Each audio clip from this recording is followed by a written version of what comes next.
Greetings and peace, everybody. Thank you for coming back. Today I have the honor and privilege for having Brother Douglas Dietrich back for part 2 of our interview. And what I will do is I will put part 1 in the description below. Brother Douglas Dietrich is a whistleblower, he's a public informant, and he's somebody that's serving humanity against the darkness. And I would encourage everybody to please support his work, follow his channel, and to spread this information in terms of the truth that we're having the honor of being in collective effort to share this truth to help humanity.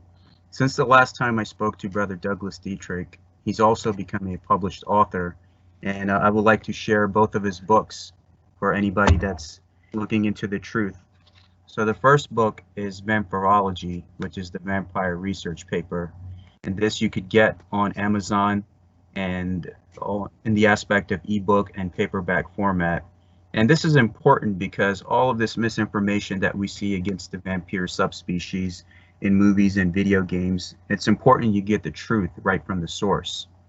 Also, we have the Roswell Deception and the Demystification of World War II, which is also one of the greatest books that I ever read. And it tells you the truth that your school history books will not teach you. And with this book, you can also get it on Amazon in paperback and ebook format. But I encourage to get it through the publisher from Skybooks USA.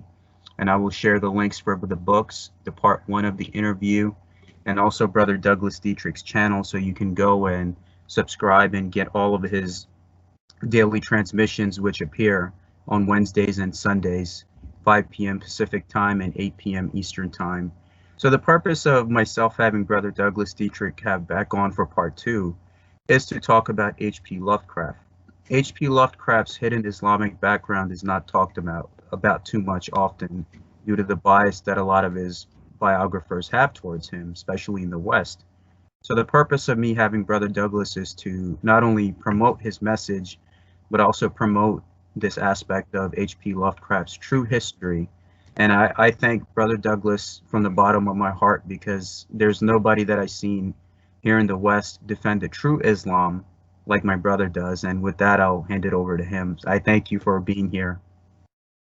Oh, thank you for having me, and deeply appreciative of your patience. And I especially want to thank all of our listeners, and with their incredible open-mindedness and tolerance, and their desire to literally explore and find out more about that which is forbidden in their society, because of course we know that Salman Sheikh is both a Mason and a Muslim, and both of these, both the religion and that organization have they're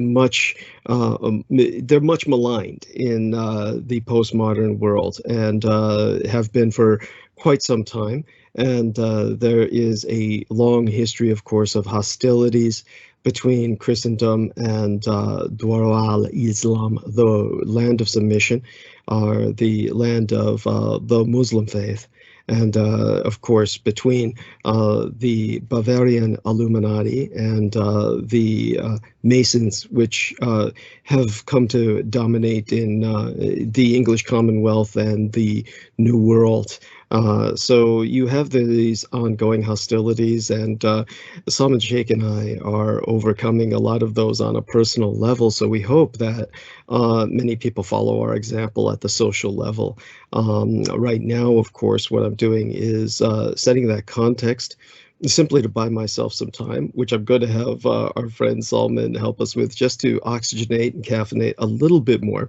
We have 3 hours in this interview, and we're going to make certain to use every minute of that. But I definitely want to make certain I'm centered and grounded enough. There's a lot of information to cover, and I certainly want to do it justice. So with that in mind, of course, Salman Sheikh, perhaps what you could do is kind of reiterate what you learned from myself about Howard Phillips Lovecraft, and how we got to talking about his Islam, and why that this is so disregarded is what I'll go into in a moment. When you kind of get me started, you have to kind of ignite the fire and light the pilot light before the gas stove turns on. So do a little bit of that for me while I quaff this tea, if you would. Yes, Brother Douglas. And it's interesting you mentioned that because I've been listening to you since 2015, and it was on the Taboo Bros channel. I believe it was Taboo Bros 1 or 2 that I had listened to your clipping of when you were describing the anti-gods and H.P. Lovecraft and all of those things. And most people don't know that just like how I have a Islamic and Masonic background, so too does H.P. Lovecraft, with himself converting to Islam and also inheriting a library from his Masonic father. Most people don't know that his father was a Freemason on top of his Islamic connection, because the two are very closely linked together, even though like they don't talk about it here or they don't cover it. So it was on the Taboo Bros channel that I had heard this clip, and it was, you described it perfectly about the anti-gods and how when the father was dying, he started shouting these Arabic names of the anti-gods. And it says it also in the Holy Quran, where the Prophet Muhammad, peace be upon him, warns mankind about Cthulhu.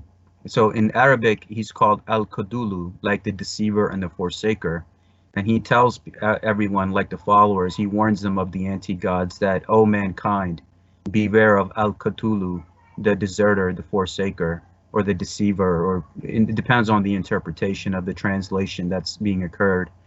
And it's true, because even in Sufism, the Sufi aspect of occult Islam, which you will find a lot of these teachings, you have dervishes in the desert, who basically, those who astray from the path of Allah, God, they fall astray to these titans and these anti-gods. And when you had described that in the beautiful articulation that you always do, it made sense to me that there is an order and a chaos, and you have these two elements that are always at war with each other. There's that balance of order and chaos in terms of leadership, world events. There's always going to be a period of chaos, and it's going to be a period of balance. That's just the nature of the reality that we're in. And H.P. Lovecraft covered a lot of those things, and most people don't know that a lot of it comes from Sufism, like the Sufi occult aspect of Islam, which you also described perfectly, how in the West they said he was just fascinated with the Arabian Nights, but Yes. it's more deeper than that, and it's important people educate themselves, just like how I'm encouraging my viewers that those that have been fed misinformation about the vampire, read Brother Douglas Dietrich's book, Vampirology, and you will know what's truth, what's fiction, and what's mythology. It's important that you get this education from voices that have been suppressed and repressed. And Brother Douglas Dietrich is one of those voices that has been put down by the enemy. And even if you look at our first interview, you could just look at the views and see how repressed both of our views are. Even myself, people get surprised even with my background. But at the end, I'm of a minority Muslim background. So for some people here in this country, I will never be seen as an equal. So in Brother Douglas Dietrich is in that same position. So that's why we have that commonality and that love and that bond and brotherhood. And I would hand it over to Brother Douglas Dietrich now. Okay, and thank you. That's beautiful. And of course, this isn't so much a handover. This is going to be more of a discussion. And that was very important to Penny Bradley, who was hostessing myself the Saturday before this Saturday. And we'll follow that pattern as well. I'm going to very much include our brother Salman in a discussion as opposed to a presentation, but there are so many things here to discuss, and this is like part of the challenge that we face is trying to get people to comprehend things that they are simply not prepared for because society has told them that such things don't exist. Whether it's the vampires that he's brought up, and I'm very, very touched that he brings that up because, of course, that has much to do with my genetic background. We don't need to concentrate on that today, and we'll happily do so in the near future. And of course, he's mentioned the book by which you can and prepare yourself for that. And in terms of the misunderstanding of vampirism, there's not only, of course, a maligning of the subspecies. There is also a wretched romanticization that makes it ridiculous, and people, of course, are exposed to just bizarre concepts that are from things like, oh my goodness, there was this Mormon authoress. She comes from a Mormon background, and she made the Twilight series. And that is just something, again, we can discuss that in another episode, just some of the absurdities that are promoted by these things, as well as, say, for instance, we have something we will discuss maybe the next time, probably the next time that I am with Salman Sheikh, will be elements of the John Wick series, simply because of its connection to the historical assassins, and that's very important. And I haven't yet seen the series while sober, and I'm going to make a point of doing that. But from what I saw, I have the elements with which to basically do some analysis that I think needs to put it into perspective. So let's get started now with H.P. Lovecraft, because that is important. And of course, as our man Mr. Salman Sheikh has pointed out, H.P. Lovecraft was converted to Islam at a very young age. So let's get into some of that, and then get into the concepts he was trying to share with people, the wisdom he was trying to share. And much of it is, for lack of a better word, dervish wisdom or Sufi wisdom. And this is something, of course, that people in America truly fear, more than his Cthulhu mythos, as they've interpreted the anti-gods.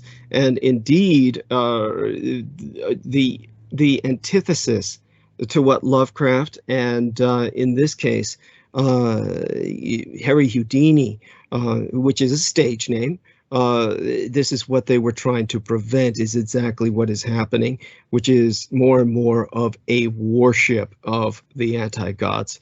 So I will do my best to explain that to all of you. So first off, of course, Howard Phillips Lovecraft was the impoverished scion of a senescent Freemasonic family. For those of you who just want me to explain that a bit more, if those vocabulary words, and I don't mean this in any sense from an arrogant standpoint, the biggest problem is that we live in a Twitter society. And even Penny Bradley, in this interview I conducted with her Nacht Waffen pilot program, she listed that I was on Facebook and LinkedIn and Twitter. I'm not on Twitter, I'm on Instagram. And so, but we live in a Twitter society, so she assumed that. And this kind of, no matter what the case is, there's a limit on what a person can say. And usually people are limited in how they express themselves, and our vocabulary is truly dumbing down. So scion would mean like the person who is the heir to a legacy. Senescent would mean that the family is dying, meaning that the family line is dying off. And basically, the Lovecraft line, as far as it went with Howard Phillips Lovecraft, when it came to him, there were no known brothers or children. So his family died with him. And there was another factor in that. And this is important, and we may as well introduce it now. And it is one that will probably outrage and anger many fans of Howard Phillips Lovecraft, particularly young men who may already be somewhat isolated or alienated. And many of such young men are, I don't know how to say this, they simply have a lot of excess testosterone, and they react violently to something that provides cognitive dissonance in their lives. But Howard Phillips Lovecraft was also gay. There was he may have been gay to the point of repressed to an extent, but it seems as if he acted out on an underage man, and I'll get into that. And this was not rape, and it was not seduction. This was actually something that was a form of entrapment by the U.S. military. So this was indeed one where they tried to get Lovecraft handled. And this is what brings us into the real world, the ugly world that I have been exposing for many years, which is the military's involvement with satanic ritual abuse, with human trafficking.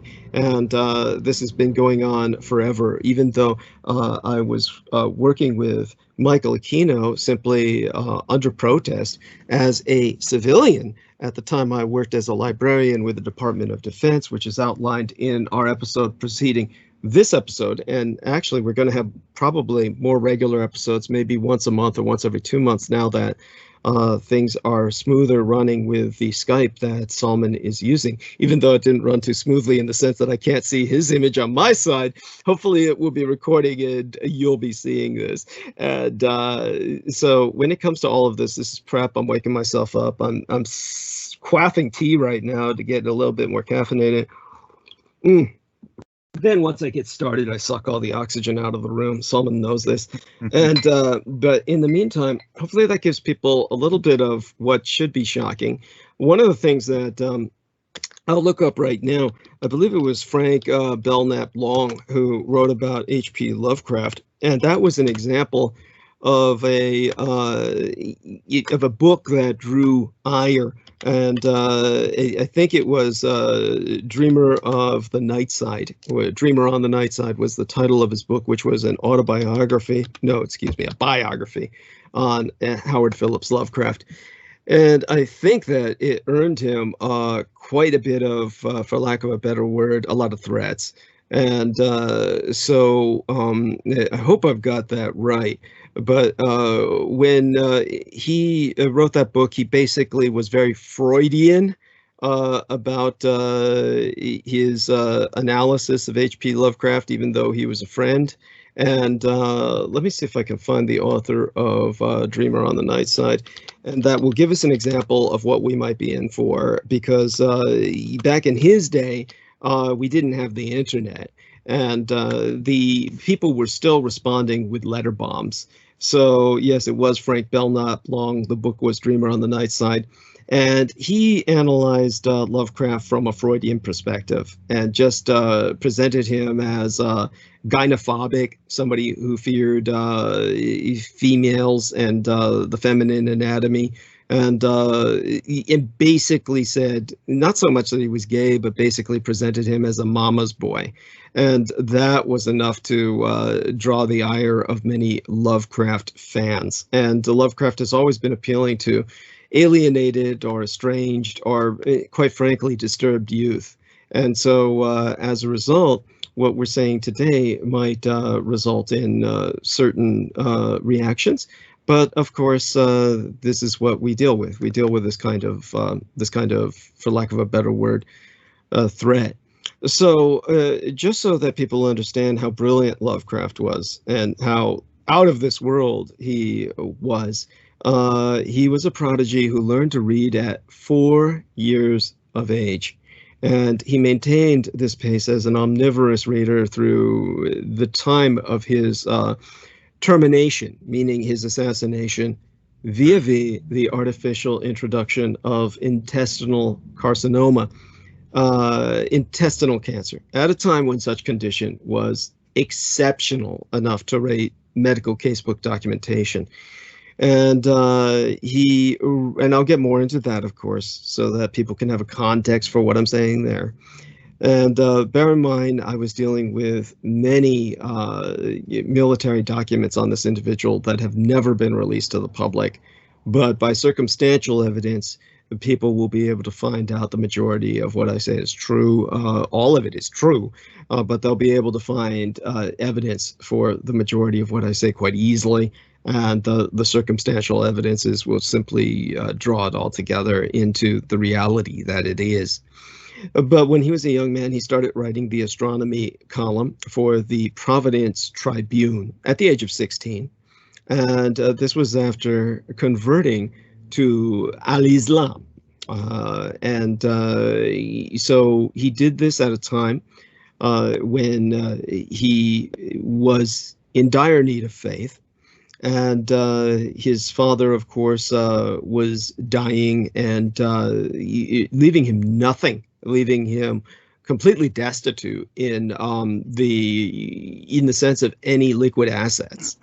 So he found himself somewhat in the position, and I say somewhat, because he was very Anglo, very much an Anglophile, to the point where, just to put this into some perspective for people, this is something that I don't expect Salman Sheikh to be immediately aware of or resonant with, though I'm sure he knows of it just by living in the northeast of the United States. Salman Sheikh has, by force of circumstance, by his environment, become aware of the conflict between Irish ethnic groups and, say, for instance, Anglo ethnic groups or other ethnic groups that are within various cities. They tend to ethnically enclave, and they formed these mafias in the old days, the bootleg days, that were very ethnically oriented, including Jewish mafias.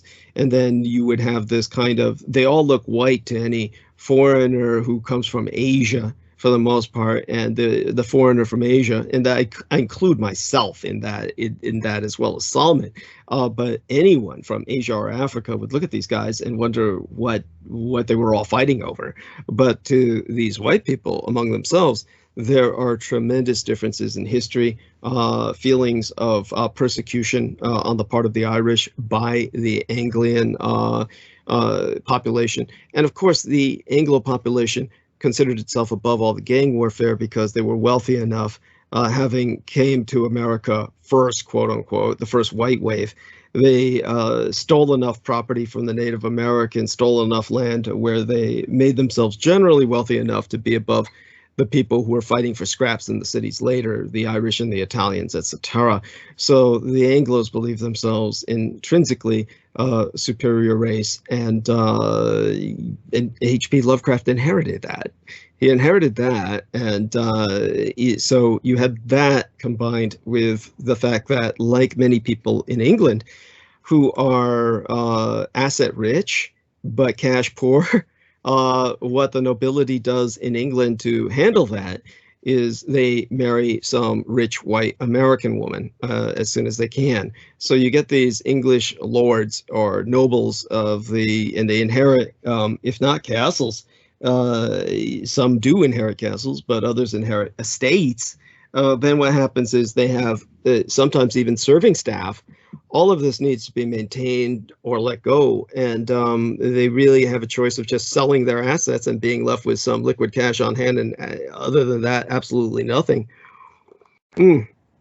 Or they maintain their family in England, which is all they really have, is a sense of identity, and do their best to marry some rich white woman who can inject a fresh shot of liquidity into their lives so they can maintain the staff and continue their lifestyles. Well, Lovecraft didn't have that option. He didn't have the option to marry originally because he was just so uptight, and he was very much an isolationist. He ultimately did marry for a while, and this was very likely the way gay men usually marry a woman, as what's called a beard, as kind of a way so that people would think he wasn't gay, just to have people think he was straight. And she was not just a wealthy woman from a fairly wealthy background. She was a Jewess from the Ukrainian Jewess from her background. But Sonia Green, that was her name. She was also highly intelligent and very much an entrepreneuress. And she was very kind to Lovecraft, but there was only so much she could tolerate, and she ultimately divorced him. And amidst all this, he was also dealing with his relationship with a young man that was fairly continuous. So I'll get into that.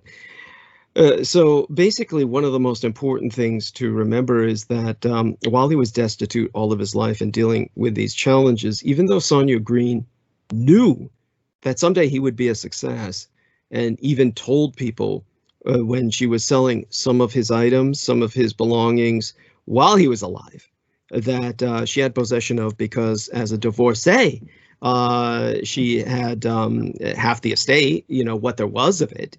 And she was selling that off to recoup some of her losses in caring for this super adolescent man-child, which is what Lovecraft was in many ways, a man who never grew up in terms of social intercourse. She basically would tell people that someday what you're purchasing, with his autograph, his signature, his original work in ink, this will all be of enormous value. And so she knew that someday he would be appreciated. She also seemed to know that wasn't going to happen in his lifetime. And so you've got this woman who understood this, and yet and that's remarkable. And then you had H.P. Lovecraft himself. So just as he was about to succeed, I mean, on this planet, on this earth, in this material lifetime, in this incarnation within his mortal coil, he had contracted with several simultaneous projects. And one was co-authorship with the Magyar Amerikai, the Hungarian-American illusionist and international mercenary intelligence investigator, who was ethnically Jewish, Harry Houdini, who was born Erich Harry Weiss, and he too was assassinated. So when it came to Lovecraft, he died later. Houdini died first in 1926. Lovecraft died in 1937. Now, most people would say, okay, the book they were working on, what was it? And the book that they were working on, one of the factors in the assassination of Harry Houdini and the later assassination of H.P. Lovecraft, was a book that they were determined would end credulity, would end the vulnerability of people to intellectual rape. They were trying to promote critical thinking in the public so that they wouldn't fall prey to the cults of chaos, to the worshippers of the anti-gods. Now, most of what's available, in fact, all of what's available to you, the general public, on their work together, you would look at that and you'd find a single short story they completed together, A Night in the Pyramids. And then you'll find that's fiction, of course. Then you'll find their nonfiction work, of course, was never published. And then you'll find that whatever's available for the public to look at, you'll say, well, this is not very impressive. In other words, it looks like a couple of guys getting together,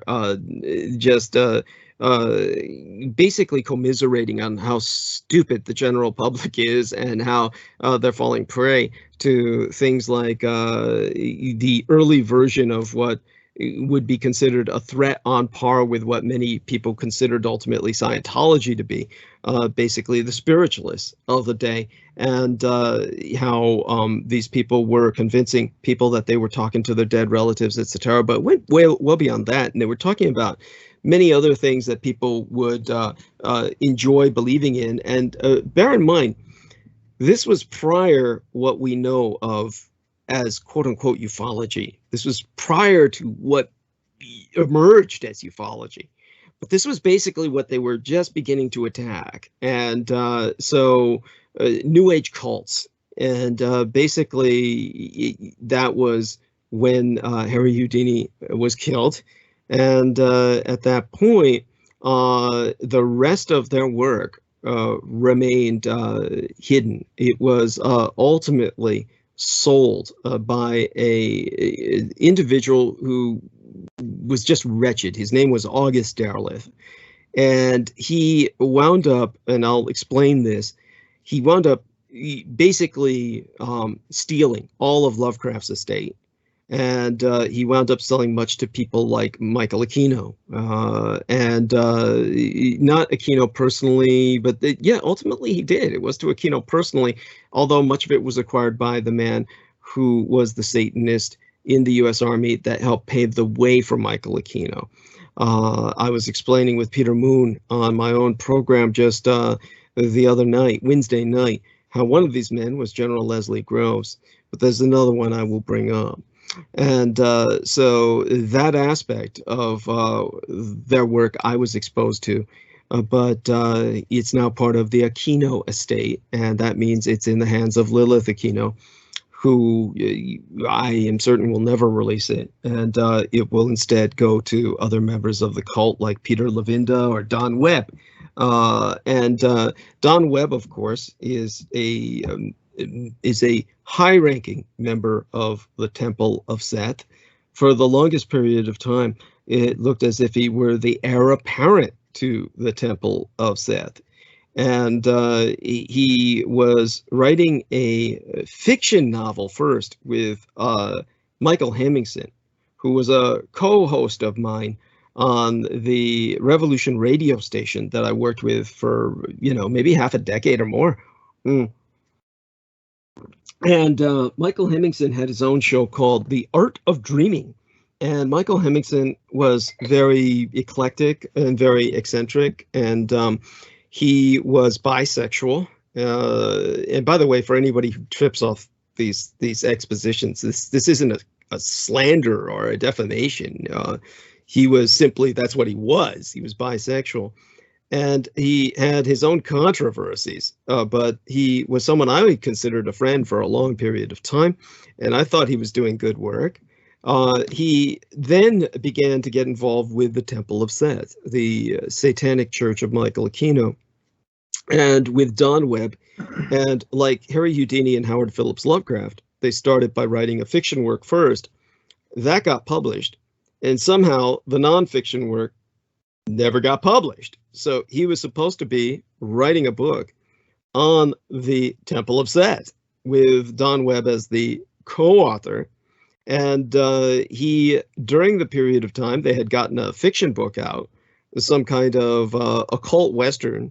And when at the period of time that, I guess, to stimulate material for his book, he started trying to provoke a flame war between Michael Aquino and myself, Michael Hemmingson.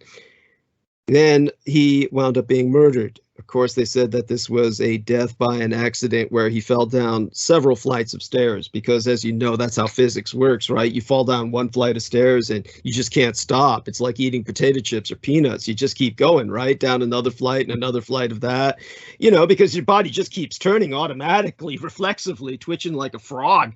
No, of course, that's not what happened, but that's what they said happened.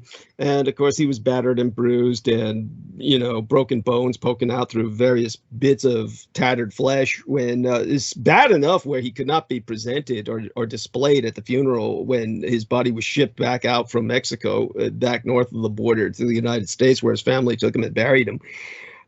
So, very similar pattern there. And now, aside from that project with Harry Houdini, Howard Phillips Lovecraft was also entering a state of financial solvency and even wealth, which would have followed, because he had contracted with the man who was running for president, the Brigadier General of the United States Army Air Forces.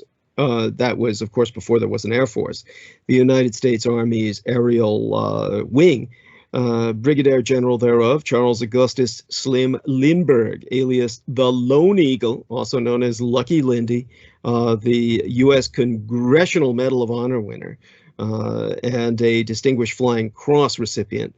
And this was the man who was running for president, and the man who was the money man behind him, his financier, was Henry Ford. And of course, Henry James Ford was one of the wealthiest men on earth, with a net worth of over 188 billion United States dollars. So you're talking about somebody who's just was able to change the lives of people whom he favored. And Lovecraft was writing the American Mein Kampf before Charles Lindbergh, and they were running on the fascist ticket that would have changed America. And Lovecraft's work that he was writing for him, which was New America and the Coming World Order, was again something never to be published because Lovecraft himself was assassinated.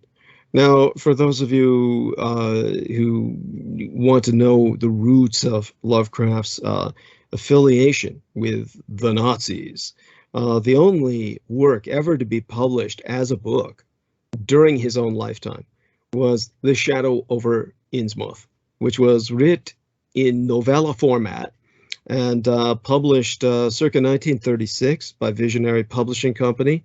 It had been written in November through December of 1931, or rather serialized in a pulp magazine at that time. And Lovecraft, in that work, rendered accessible that which he was willing and able regarding the chthonic connection. He fictionalized into motif the reality of an undersea civilization in the Pacific Ocean, albeit he maligned it for the sake of dramatic effect. And this was, of course, Mu, and that's there's no real correct way to pronounce it. It's spelled M-U. The horror is pronouncing it Mu, like the loo of a cow, but it's more like Mu, Mu, and Mu. It's very difficult, and therefore most people would say Muvaya, and that lends a sense of dignity to it. The people, of course, would properly be called Muans, and of course, for the sake of anglicization, it would be vulgarized as Muvians. Now, this is, of course, acknowledged by the mystery schools, the Western mystery schools, that across the southern hemisphere of the majority of our planetary surface, now known as the Pacific Ocean, once sprawled the mighty primordial island continent of Mu. And then, because of massive warfare using advanced technologies of the time, particularly scalar weapons, which destabilized the landmass, it sank beneath the sea. All of this, by the way, is quite proven. In other words, there is what's called an eighth continent around New Zealand. It's New Zealand itself, really, and the extension of New Zealand is Zealandia, as it's simply rechristened by postmodern scientists. So if you look up Zealandia, the eighth continent, you'll find that everything I say is true. This is what is classically known as Mu and Muavaya, just to make it easier on the human tongue. Now, within that work that described Muavaya, the shadow over Innsmouth, therein Lovecraft articulated for American public consumption the character of the drunken Zadok Allen, one of the few purely human residents of that storied locale of Innsmouth, and an alcoholic for it, and that which had been known and practiced by the Deutschen Volkisch, or Germanic folkloric occultist circles across the Atlantic from time immemorial, with their traditional mystery schools that modernized as der Studiengruppe für Germanische Altertum zur Gesellschaft, the Tulle Society Study Group for Germanic Antiquity, an organization notable for sponsorship of the disenfranchised Veterans Advocacy Group, the DAP, or the Deutsche Arbeiterparty, or the Germans Workers' Party, which was later reorganized by Adolf Hitler into the NSDAP, or the National Sozialistische Deutsche Arbeiterparty, or the National Socialist German Workers' Party. And what Lovecraft presented to the Americans that was so well known to them was that only the Aldrich sign could hold back the entropic anti-gods and their Edomite minions upon the earth, that only by brandishing that symbol and believing in it wholeheartedly can one drive these truly alien beings away. And what doth that Aldrich sign manifest as? Well, saith, or rather slurreth, Zadok, the character in The Shadow over Innsmouth, what ye call a swastika nowadays. And so in German, of course, that's the Hakenkreuz, or the Hooked Cross. Lovecraft knew he couldn't present it in the Germanic language because it would instantly be rejected by the bigoted Americans who, in his own Anglian cultural subset, or superset, because they were the overworld of the United States, the Anglian class, they viewed Germans as white niggers. They viewed Irish as, in fact, they viewed Irish and Italians as white niggers. They viewed anybody who wasn't Anglo-Dutch as white niggers. So with that, it's important to also emphasize that it is impossible to even begin to conceptualize what Lovecraft was forewarning of without at least the most minimal of grounding in the symbolic language of Western metaphysics, Kabbalah. And that is the Jewish word, the Hebrew word for reception. And I will go into that. But when we get into these subjects, we have to put all of this in context of Lovecraft's Islam. Now, of course, everybody who has ever written about Lovecraft, they're going to say, oh, his love affair with Islam was transitional. It was a childhood romance. They're going to say it was all based on the romance of the Arabian Nights. You know, you have no idea how stupid that is when somebody says that, because it shows, first off, it's, how do I present this to people? It's like this. When most Americans, well, Westerners, British and Americans, the Anglo-American sphere of the English-speaking world, never knew anything about martial arts until the fiction writer, the novelist Ian Fleming, who had a hardcore international espionage background, an intelligence agent himself, he knew of the martial arts of the East, and he integrated that into his James Bond novels via the Japanese character Ajab. That was the first introduction most people in the West had to the concept of martial arts. Now, in the West, except for intelligence agents, basically, and almost no one else, nobody knew anything about Islam to any degree.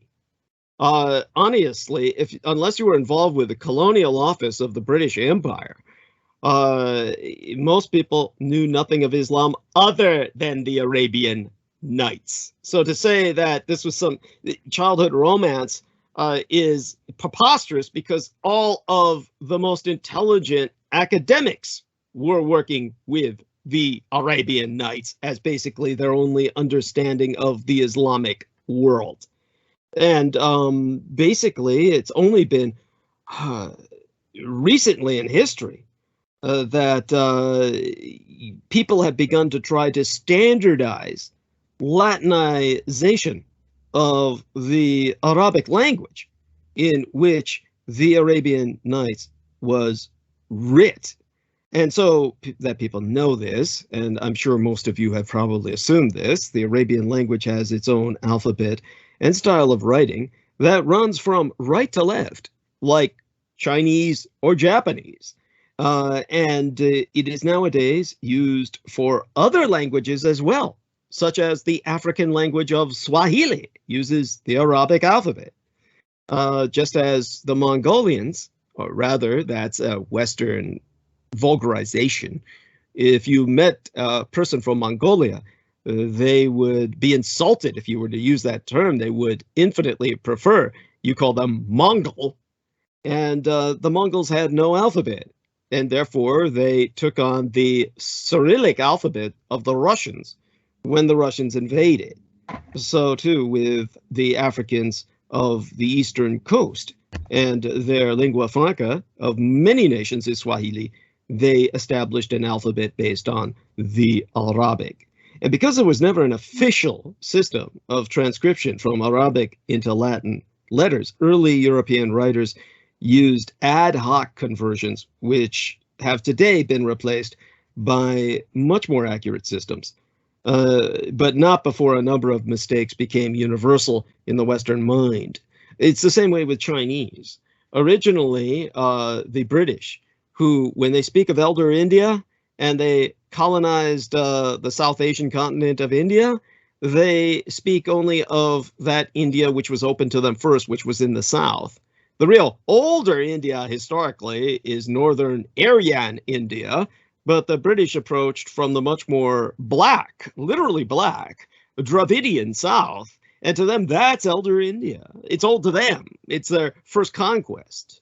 And so the British took on the perspective that all Asian Indians were, quote unquote, yellow niggers or Asian niggers, because the people of the Dravidian heritage are literally black. And so they also conquered Hong Kong, a single city-state in mainland China. And when they took that as their prize for the Opium Wars, this prize port, then everyone in Hong Kong speaks Cantonese, which is a very specific dialect.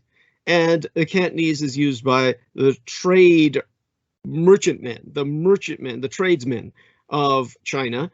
And therefore, the overseas Chinese were all Cantonese speaking, but the British based all of their translation of all Chinese on a Cantonized dialect that they then anglicized, called the Wade-Giles system, which makes Chinese language sound brutal as hell. Everything is gong gong gong, Hong Kong gong gong. It has this guttural sound. There's a special term for it that's not hitting my mind right now, but you might as well say guttural. And so the real Chinese is very musical, that the majority of China speaks. And the Germans later on Romanized that in what's called the pinyin system. So the pinyin system, by the way, is what the Chinese officially approve of, because it sounds like real Chinese as opposed to a singular dialect of people who trade with the Brits and the rest of the world. So the real musical poetic Chinese, which has only 4 tones to the language, each tone giving each ideogram or each iconograph, each character, Chinese character or letter of its alphabet, if you want to look at it in the most inaccurate possible way, its meaning. Cantonese has 9 tones that give each letter a different meaning, or iconograph, really. And so the system is entirely incomprehensible to one another. So the old system of the Wade-Giles has made way officially for the pinyin system, which was developed by the Germans for communication with the West. So we have a similar thing with the Arabic language.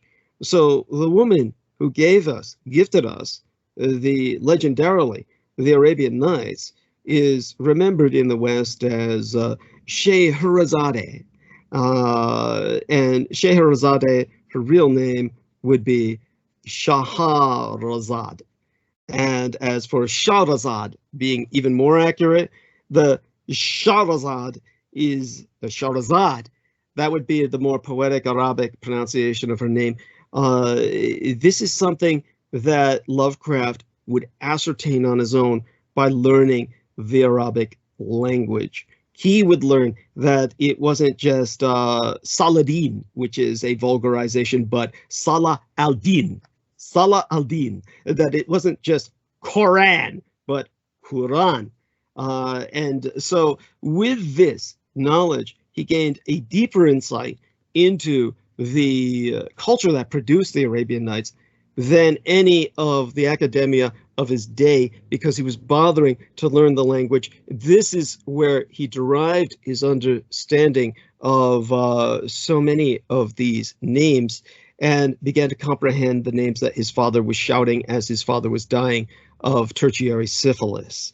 So understand that you had his father willing unto him, giving him a huge library, and that was all he had. Instead of liquid assets, he received this huge library, which he was loath to sell anything from, did not want to sell anything from, and maintained the library at the cost of a life of poverty.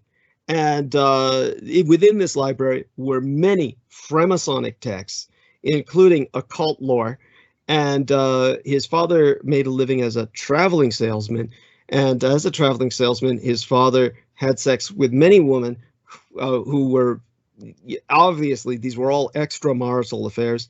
His wife was Lovecraft's mother, was left at home to tend to Lovecraft. This is why Frank Belknap Long always looked upon him as a mama's boy, even though he knew him personally. And with his father, he ultimately came home suffering from syphilis, which he contracted on the road. And as it began to overtake him and entered its tertiary phase, the horrors of its ravages began to disintegrate his body and his mind.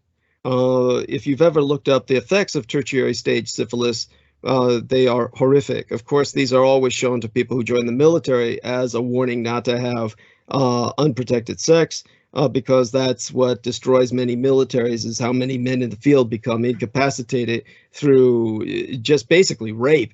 They become incapacitated by all the venereal diseases that they contract. And in the case of a rape, or of course the the trafficking of prostitutes.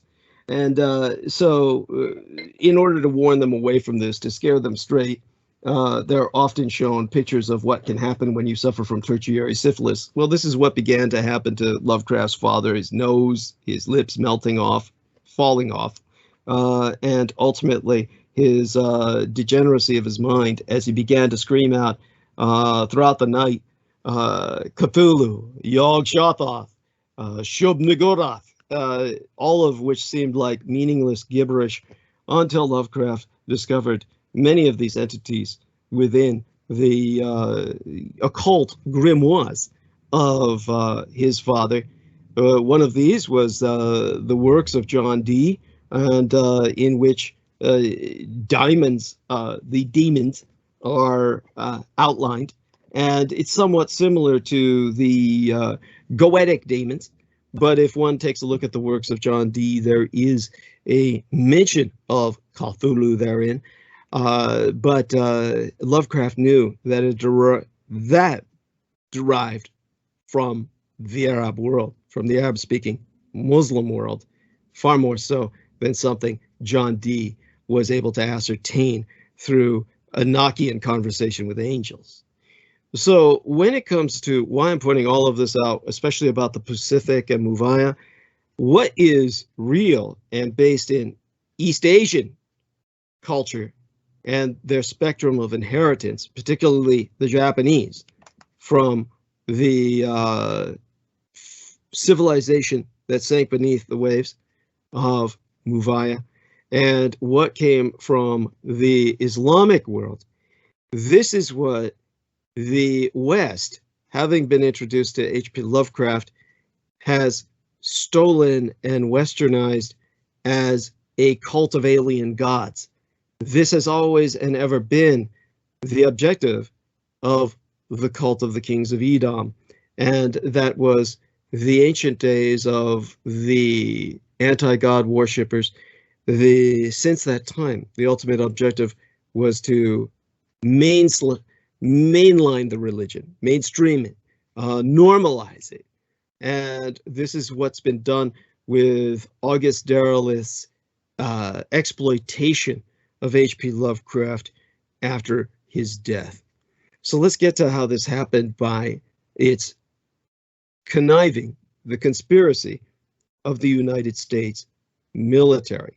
So you had this very complicated friendship of H.P. Lovecraft and Robert Barlow, one of his biggest fans.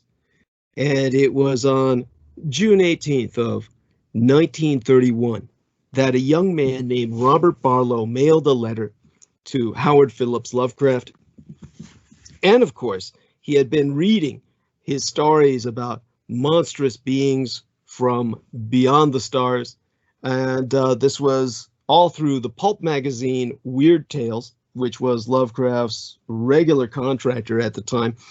And Barlow wanted to know what everyone wanted to know, because it's always the same question, whether or not the Necronomicon was real. And of course, this is something that is real. It's based upon the books that were discovered by Howard Phillips Lovecraft in his father's Masonic library.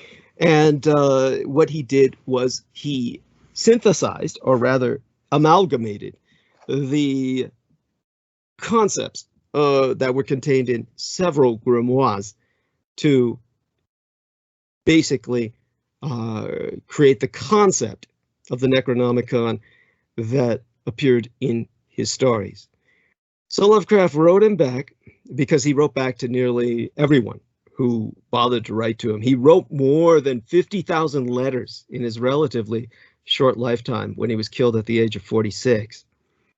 And this particular letter was the beginning of a very unorthodox friendship, which changed the course of Barlow's life and ultimately destroyed it, and enriched Lovecraft's life while he was alive. It would have had a happy ending had Lovecraft lived and wrote his American Mein Kampf for Charles Augustus Lindbergh. Lindbergh would have made it to the presidency on the back of that book. And the public consumption of Lovecraft was certainly immense. Everybody loved his work, even though nobody would critically acclaim it. Everybody read it. And so he would have rendered accessible and popular the platform of Charles Augustus Lindbergh, who himself was contracting with doctors seeking immortality. And that was something that, again, needs to be contextualized into this, though not something we need to concentrate on in this transmission.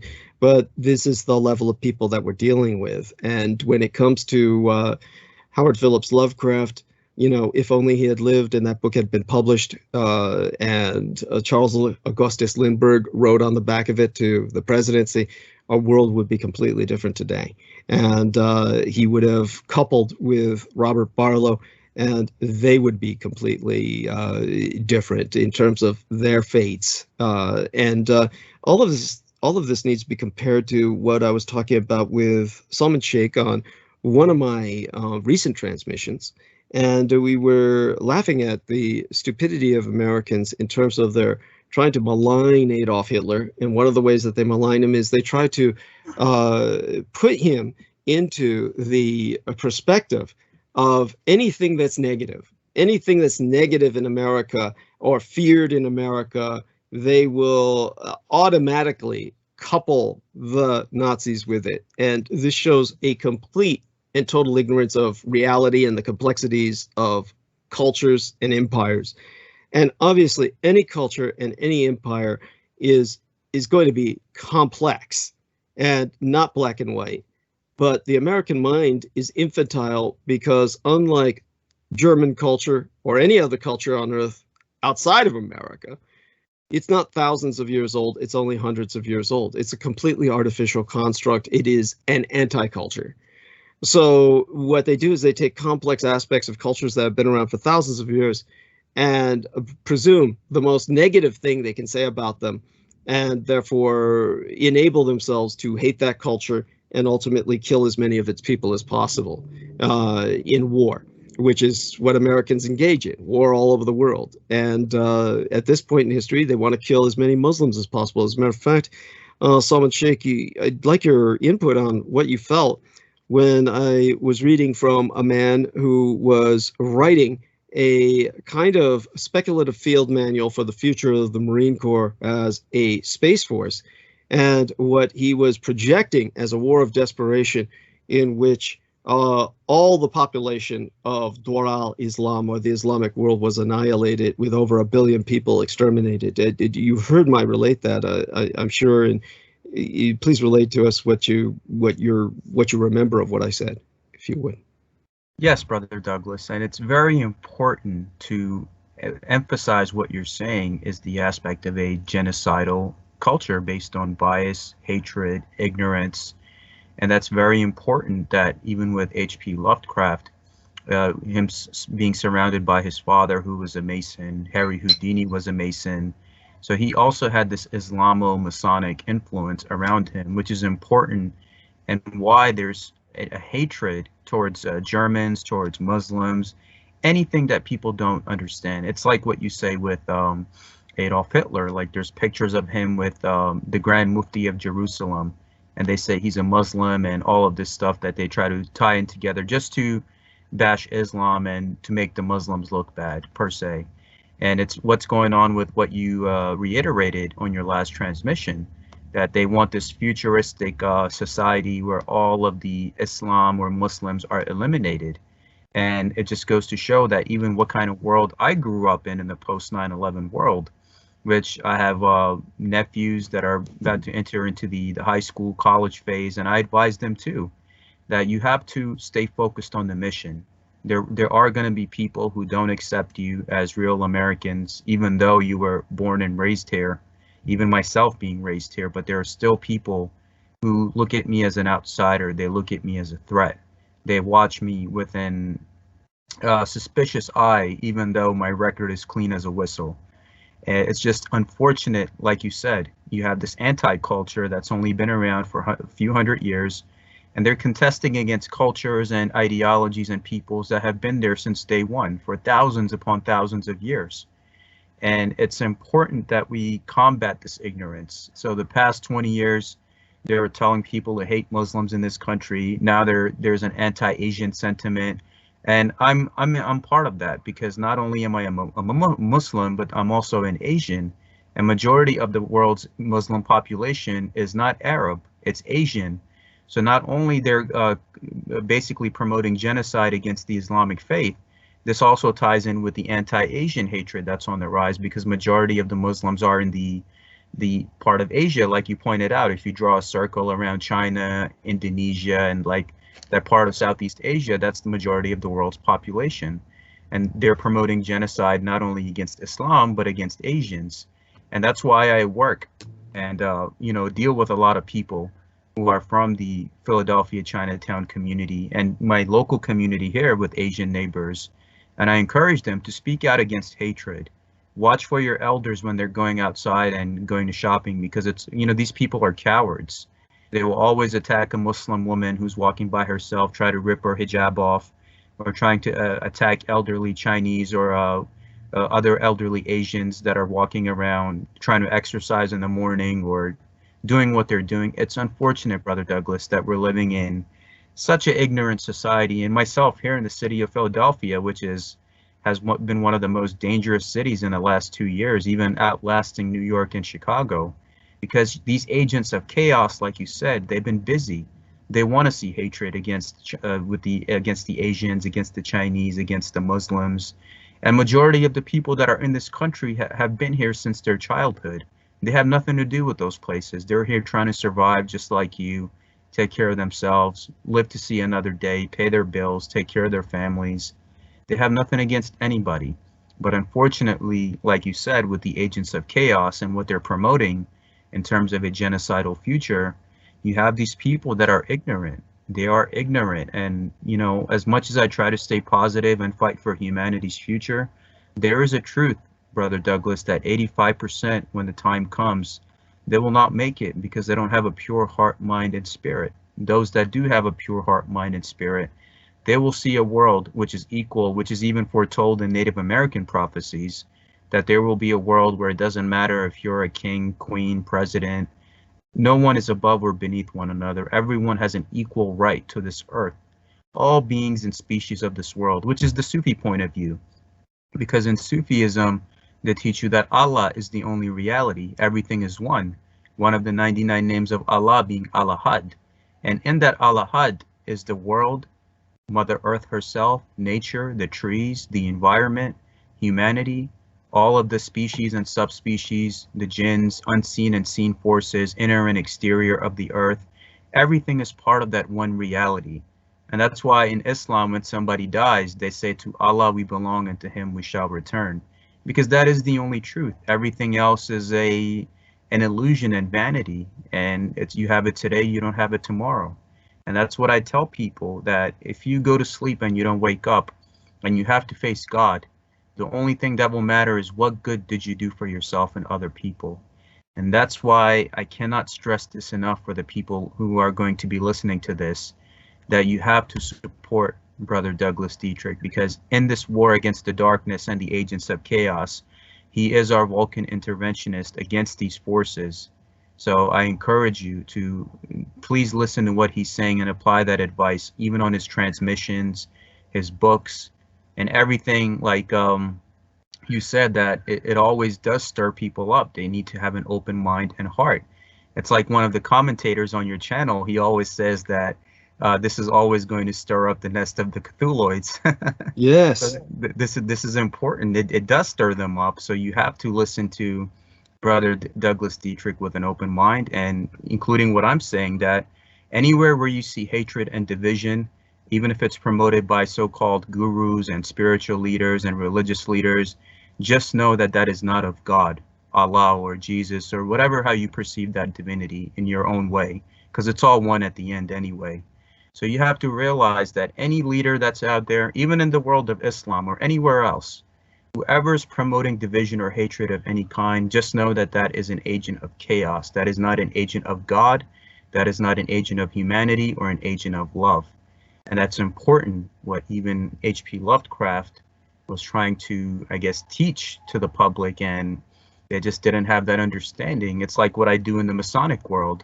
I have so many people that reach out to me from the mainstream Grand Lodges, from Prince Hall, all of these different places. And I represent myself only. I don't represent any Grand Lodge statements or opinions when I speak about Freemasonry, is that they're not teaching them the truth about many of these things inside the lodges. And that's why I do what I do. So when they have their go through their stuff, they're not being taught the real nature of things. When they read about H.P. Lovecraft, they're not being taught the real nature of what's going on, who, what, where, and why, etc. And when Brother Douglas Dietrich comes along and shares these truths with you about the occult world of Islam and why it's important and tied into many of these things, including what they refer to in the John Wick movies, it's important that we listen to it with an open mind. And basically, there will be points that which might stand out and which might challenge your thinking, but that's the importance of learning. You have to unlearn, learn, and unlearn at the same time. Now, like with this, the Roswell Deception book, I read it. It was one of the greatest books that I read. So many of my friends, one of my friends even contacted me and said that the book basically changed his life, because this information you're not going to get anywhere else. So back over to you, Brother Douglas. Bless you. And this is important to remember, that societies are expansive and they change and they adapt. And because societies have to adapt, then there are certain elements of society that are very different from what people perceive who are exposed to one part of it as opposed to another. To clarify this, your average person who wants to control guns, is promoting gun control. If there are places in the United States where, of course, people are encouraged to amass guns, to collect guns, to learn how to use arms, and these places are basically everywhere outside of the cities. You're going to find much of this. And in places like that, you're going to have people who would say, oh, this is Nazi-like, and that basically the Third Reich issued firearms to every citizen. And then you're going to have people who are the gun cultists, and they're going to say gun control is Nazi-like, and that Adolf Hitler said, oh, you need to disarm the public, which, by the way, is a quote he never said. These are, so many things have been attributed to him. Just whatever people want to basically malign, they will attribute to Adolf Hitler. And if you actually did research on it, I'm not talking about what you find on the internet, because the internet is not the place to go. But if you were to actually look up any of his actual quotes that you would find in libraries, and you may have to go through the internet first, but honestly, the deeper you dig, when you finally get to actual places that would contain the written words of Adolf Hitler, letters, correspondence, actual documents, none of what they say he said is true. In terms of so much that they attribute to him, and in terms of even the manner of his speech. But the reason I'm making that point is because the Third Reich had, as all European nations, as Japan did for thousands of years, because the greatest number of guns used in one battle in the Middle Ages, at the time when firearms were being distributed throughout Europe and beginning to revolutionize warfare. At that point in time, the Japanese were purchasing them, and 1/3 of all of the world's firearms were deployed at the Battle of Sekigahara in Japan during the samurai age of medieval warfare. At that point, of course, Japan instituted gun control. If you ask your average American, they're going to think that the Americans imposed gun control on the Japanese because they're delusional enough to believe they won the Second World War. Look, the rest of the world has gun control outside of the United States. And so when it came to gun control, it was nothing Hitler introduced. It was simply a European practice. The National Socialist Party, the so-called Nazi Party, introduced firearms to everyone when the Russians were invading. The Soviet forces invaded Berlin. So you take a look at one society at one point and then at a different point, and the behavior is different, what manifests is different, but people choose only that which they want to see. They don't understand that Adolf Hitler, speaking with, of course, the individual who was the Grand Mufti of Jerusalem. Obviously, this is where people take an opportunity to claim that that man converted Adolf Hitler to Islam in an attempt to malign Islam and wed it to Adolf Hitler. Then you have other people. There's an individual, Greg Lively, who wrote a book called The Pink Swastika, claiming that Adolf Hitler is gay because he's launched a campaign of literal genocide. Scott Lively is the man's name. Scott Lively, he's an evangelical Protestant pastor, a religious figure in the United States. He went to Uganda and started a campaign of genocide against homosexuals, simply to prove he could do it. And tens of thousands, ultimately hundreds of thousands, have died because of this man, if not directly, then collaterally.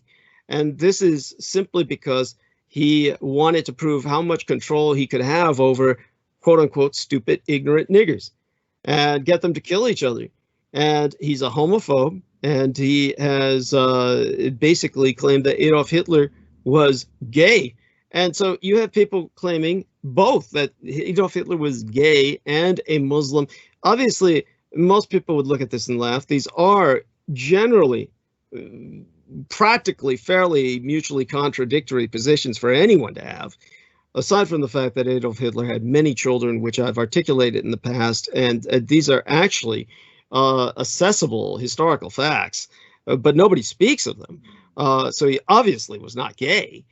He was someone who produced too many children to be gay, not just a few to hide the fact, but literally dozens of children. This is an individual who was obviously straight or heterosexual in his proclivities. In terms of Islam, obviously he was not a Muslim, but he worked with the Muslim world. And this was something the Germans did in World War I. And you can look up the Kaiser Jihad, or the religious war the Kaiser was helping to start to liberate Central Asia in particular from the British Empire. So you have the continuity of a foreign policy based on geopolitics, but everyone personalizes it. So when it came to someone like H.P. Lovecraft, he actually did bridge both those worlds of gayness and Islam. And for those of you who say, oh, he couldn't have been a Muslim at that point, that he was, at that point, he was apostate, etc. Think of the ignorance from which you speak. You are not speaking from a position where you even know of what you speak at that point that you say something like that. A good example would be to start from, just as briefly as possible, a position you would understand, such as Christianity. Understand that in Christianity, I pointed out that when the Christ child appeared to the Magi, and you can read about this in the Revelation of the Magi, and in the Revelation of the Magi, the Christ child appears as a star child. He appears to the Magi, and he explains to them that he is in all religions. And this is an ecumenical message from God himself, that there is no need to crusade. There is no need to convert, that everyone is already a Christian. He is everywhere. So when you take a look at the Muslim perspective, not of an Islamo-fundamentalist or a Muslim extremist, because of course those people are the last person you would be encountering in any normal Islamic environment. Honestly, if you were to go back into the history of Islam, and you were to encounter the assassins, the Hashishin, and before them, the Hawarij. These are all what today would be considered terrorists. And they had an interpretation or an understanding of Islam that justified their actions, but it had nothing to do with any normal practitioner of the faith. Is so too that some Christian who is a militant crusader has nothing to do with your average Christian. So when it comes to what Howard Phillips Lovecraft was being exposed to, it's basically through the tales of the Arabian Nights. First off, it's a tale of female empowerment.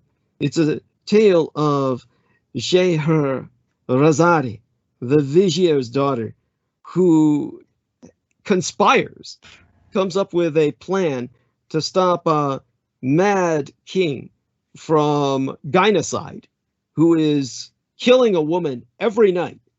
And so she marries him and brings her sister into his harem so that her sister can prompt, via questions, another story, which keeps him occupied for 1,001 nights, by which time Scheherazade bears 3 sons, and finally Shahryar, the Mad King, gives up on his bride killing and marries her sister off to his best friend.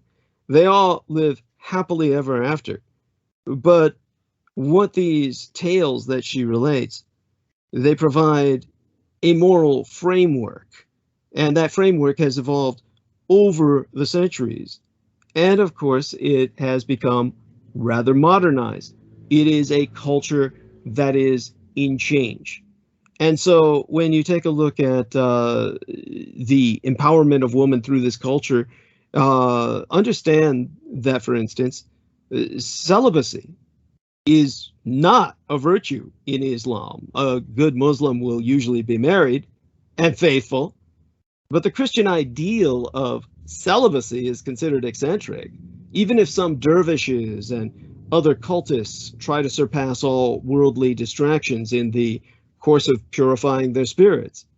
But in terms of the role of woman, Islamic society is seen in the West as a hotbed of sexist oppression. You might think that that image is not helped by the Arabian Nights, which is an entertainment for a male audience, but things are more complicated than that. It was the Prophet Muhammad, peace be upon him, who introduced laws to protect women. And of course, he himself was married to more than the average four, but that was before he received instructions via the angel Gabriel to change his practice. And of course, I could go on about the details of that, but they're almost, how would I say, peripheral to the point. The whole point being, actually, that just as I've said, Christ said that Christianity is everywhere.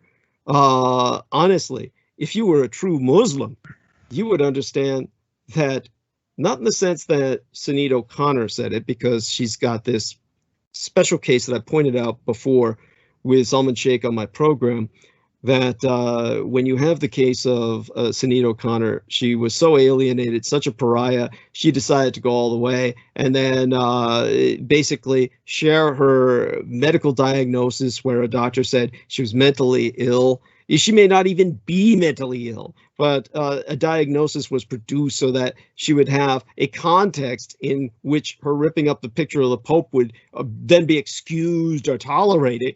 And then when none of this was working, then she figured she'll keep attracting attention by doing something more outrageous. And because the West was in such fear of Muslims because of terrorism, as the Westerners believed the Muslims were affiliated with, then what she did was she said, "I'm a Muslim." And at one point she said, "I believe I was always Muslim, but only now consciously realized it." You know, even though from her perspective, we have a warped perspective, because this is simply something where a person is desperately trying to contextualize or recontextualize or redefine themselves to get attention, whereas otherwise they wouldn't get any. If you truly were practicing Islam, then your perspective would be what Christ said to the Magi. Basically to you, everyone is Muslim. In other words, it doesn't need to be people who carry Muslim names. Yes. Anyone who obeys Allah's commands is, in a sense, practicing Islam. And so this isn't a case where you get Muslims who are saying, "Oh, well, all of you are going to burn in hellfire." The majority of Muslims, quote unquote, are simply cultural Muslims. The majority of Muslims are not bowing towards Islam 5 times a day. The majority of Muslims find many of the prayers tedious. The majority of Muslims are just living their lives the way you live your life, and they are basically identifying as Muslims because they happen to grow up in a culture that does so. And so are they still Muslims? Well, in a sense, yes. By definition, in the true Islamic sense, you are too. So, and hopefully that makes things more coherent about H.P. Lovecraft, who is a secular Muslim. So yes, there is such a thing as a secular Muslim. This is how to understand H.P. Lovecraft, not redefine him as an atheist or an apostate, but rather as a man who got his first sense of moral code and ethic without the guidance of a father whose father was dying in front of him when he was too young to receive that from his father. He received that from his research into Islam through what many people see as simply a fable, but that fable relates the morality of Islam. As I go through a copy of the Arabian Nights in front of me, very similar to the one that Lovecraft read, if they have any common unifying idea, it is the absolute power of fate in life. Virtue and holiness are not automatically rewarded. Good men die, while blind chance makes a layabout like Aladdin rich. But all this fits into a powerful Arabian belief in fate. It is by reacting to that which one cannot control that one demonstrates virtue. On the other hand, shrewdness and social skills do help characters in some of these stories, and a few vices, like gross ingratitude or blasphemy, are always punished. So you have within this framework something that imbued a true meaning to what Lovecraft was seeking, an anchor in life. And so when it came to what this story had to offer, it was more than anything the West had to offer him. And because of that, he was able to adapt as best as he could to the world around him. And again, it's from that perspective that you understand him. Now, this was before Islam was maligned, so he was simply viewed as eccentric. And again, back to the context of where he was operating from, where he is basically, we're all Muslim in the eyes of Allah. And it is only how we practice that in which we may be judged, if such a judgment is within your cosmology. It's certainly something rather in the most benign sense. How would you say it, Salman? The most benign sense to practice Islam would be to simply be virtuous unto others, or good unto others, or Yeah, unto yeah, yourself. of course. And it's important, Brother Douglas, what you address, because in Islam, the aspect of Jesus, peace be upon him, we call him Prophet Isa, the son of Mary. You cannot believe in Islam or be a Muslim unless you believe in him, his aspect of his miracles, and him coming back for his second coming.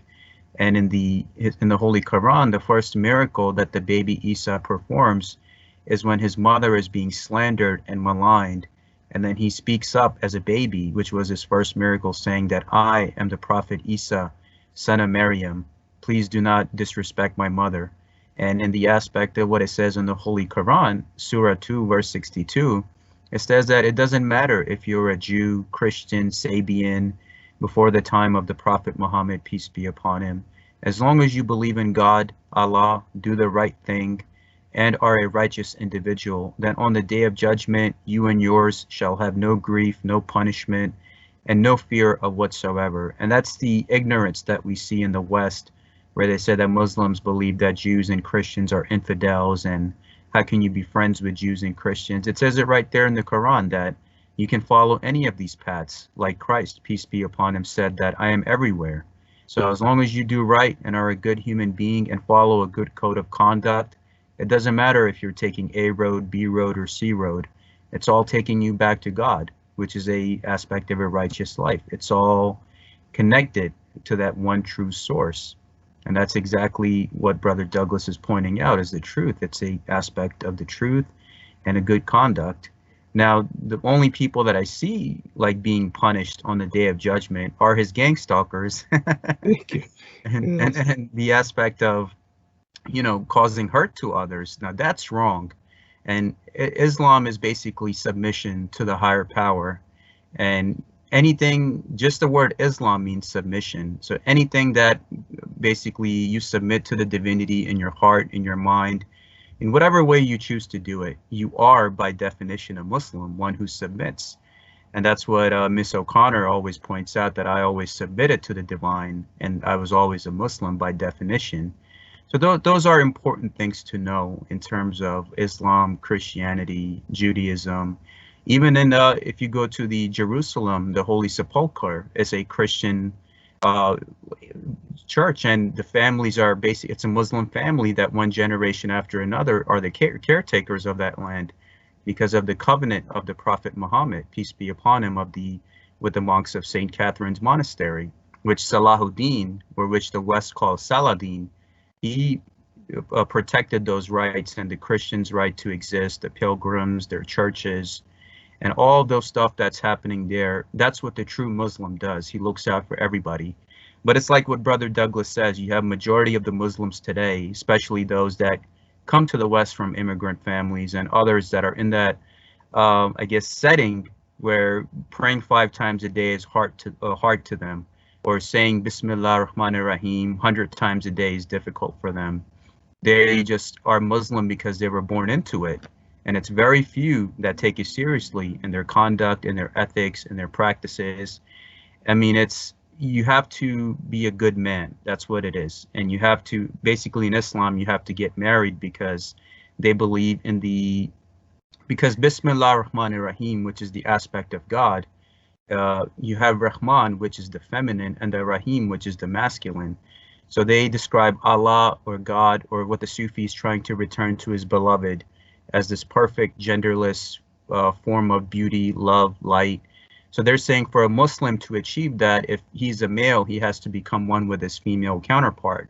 If it's a female, she has to become one with the male counterpart in order to complete that androgynous godly energy of both the Rahman and the Rahim, and Bismillah ar-Rahman ar-Rahim becoming one. That's why a good Muslim, whether it's a male or female, their faith is not complete, and they are not true unless they get married, which is why you have the aspect of marriages and nuclear families and low divorce rates, which are prominent in Islamic cultures. And what you're going to see in the next probably 30 to 40 years, if I'll still be alive by then, is you will see the change of demographics in America, because a lot of the people that I see that I went to school with, or American families in general, it's very rare that you find that they're married or they're having kids or any of that stuff, while you have a lot of these people coming from Pakistan, India, Bangladesh that are basically a couple with 5 kids per household. And over time, when those kids grow up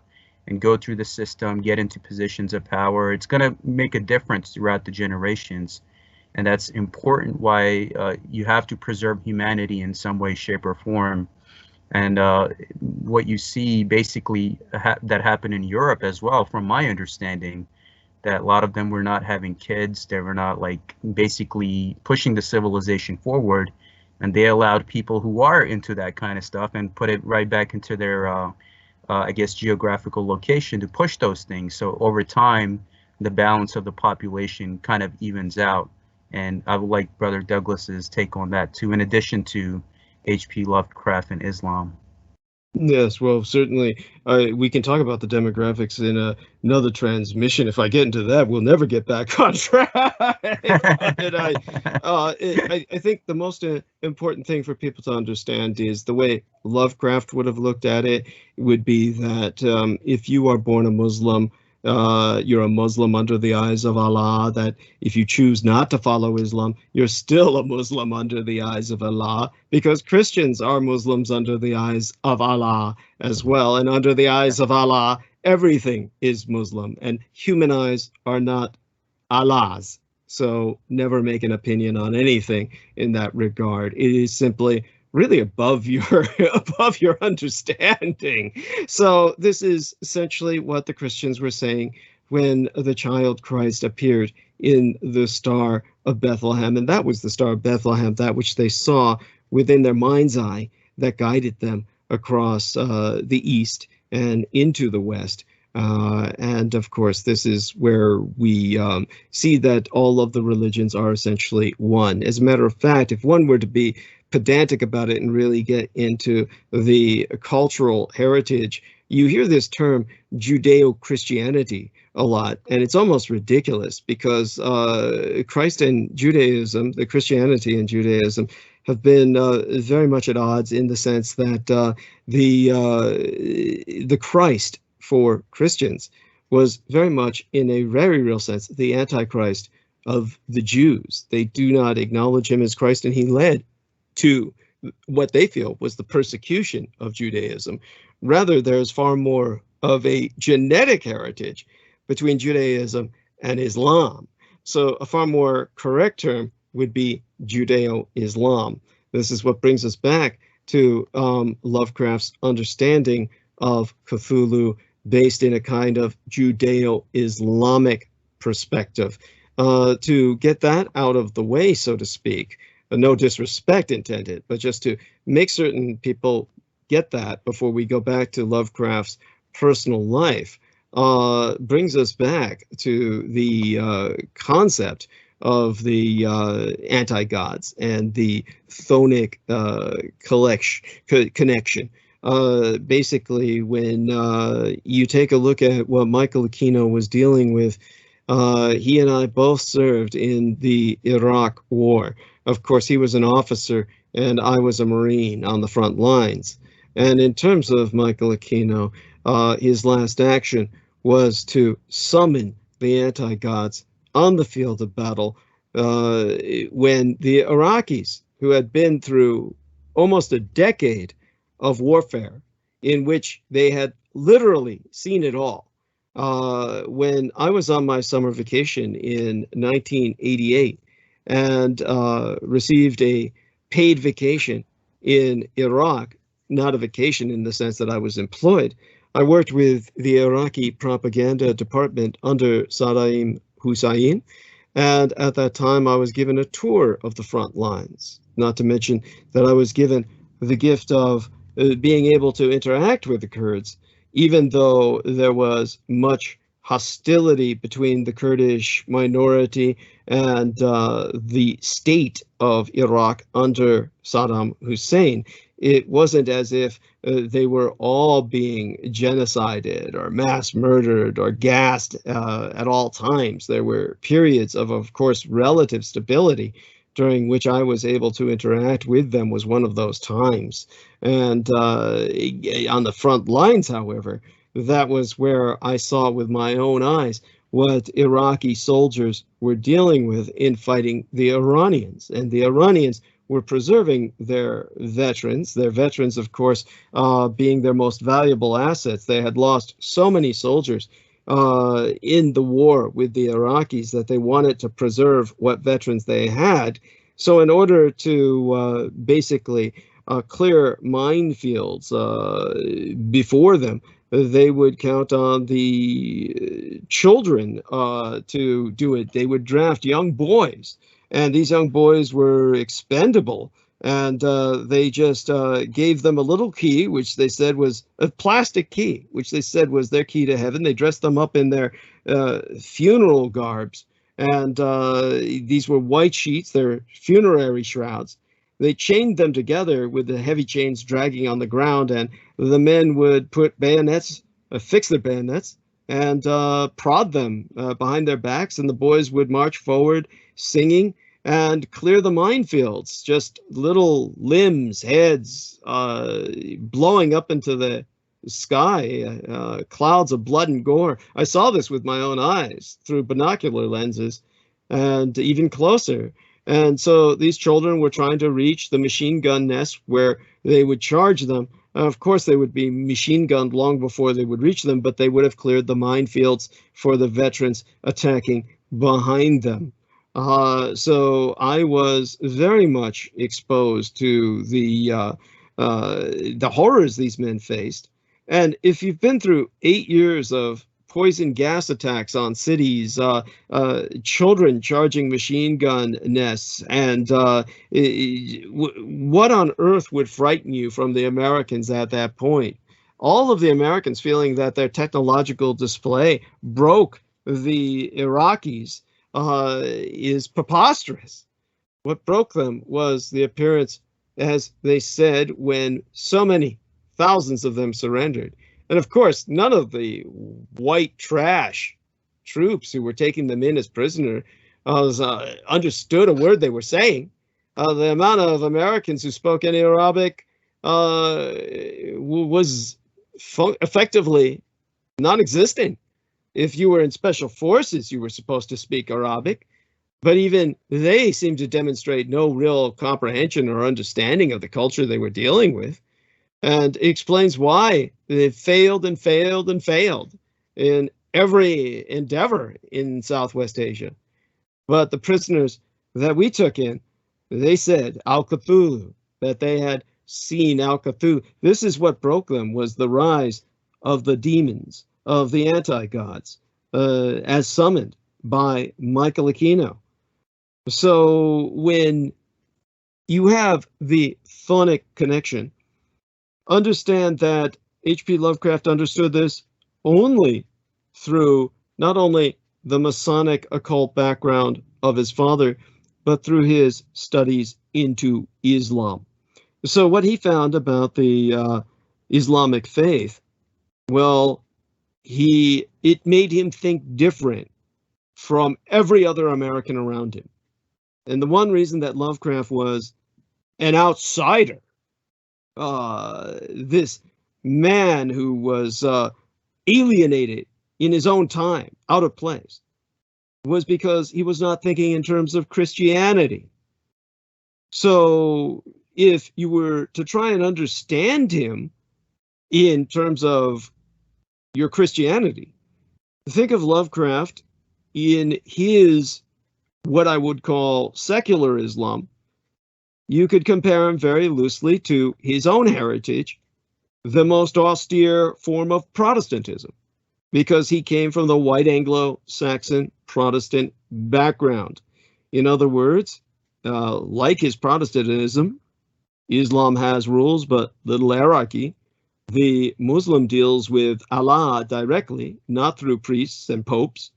Strictly speaking, Islam does not even have priests, just teachers and scholars. And only prophets relay the word of Allah directly. And Muhammad, peace be upon him, was the last prophet. There were many previous prophets, including Noah, Abraham, and Jesus, who is considered by Muslims to have been divinely inspired, but mortal. Now, the teachers, or the sheikhs, as in Salman, they're experts in the rules of Islam. And scholars, the ulama, remind the world of the Islamically correct way to behave. Semi-secular leaders include the mullahs, or the lords, and the Shiite ayatollahs, the caliph, or the deputy of the prophet, was the commander of the faithful and the chief imam. Indeed, to a Shiite, caliph and imam are interchangeable. And understand that the Prophet Muhammad, peace be upon him, is regarded with vast respect, but not worshipped. He himself has always symbolized, or rather emphasized in his own life, that he was immortal. Mortal, that's what I mean to say, a man in mortal coil, and fallible. So the English term Mohammedan for Muslims is misleading, and even, well, to Muslims, it's a little blasphemous. And on the other hand, people find it easier to focus on a human being than an omnipotent, absolute God.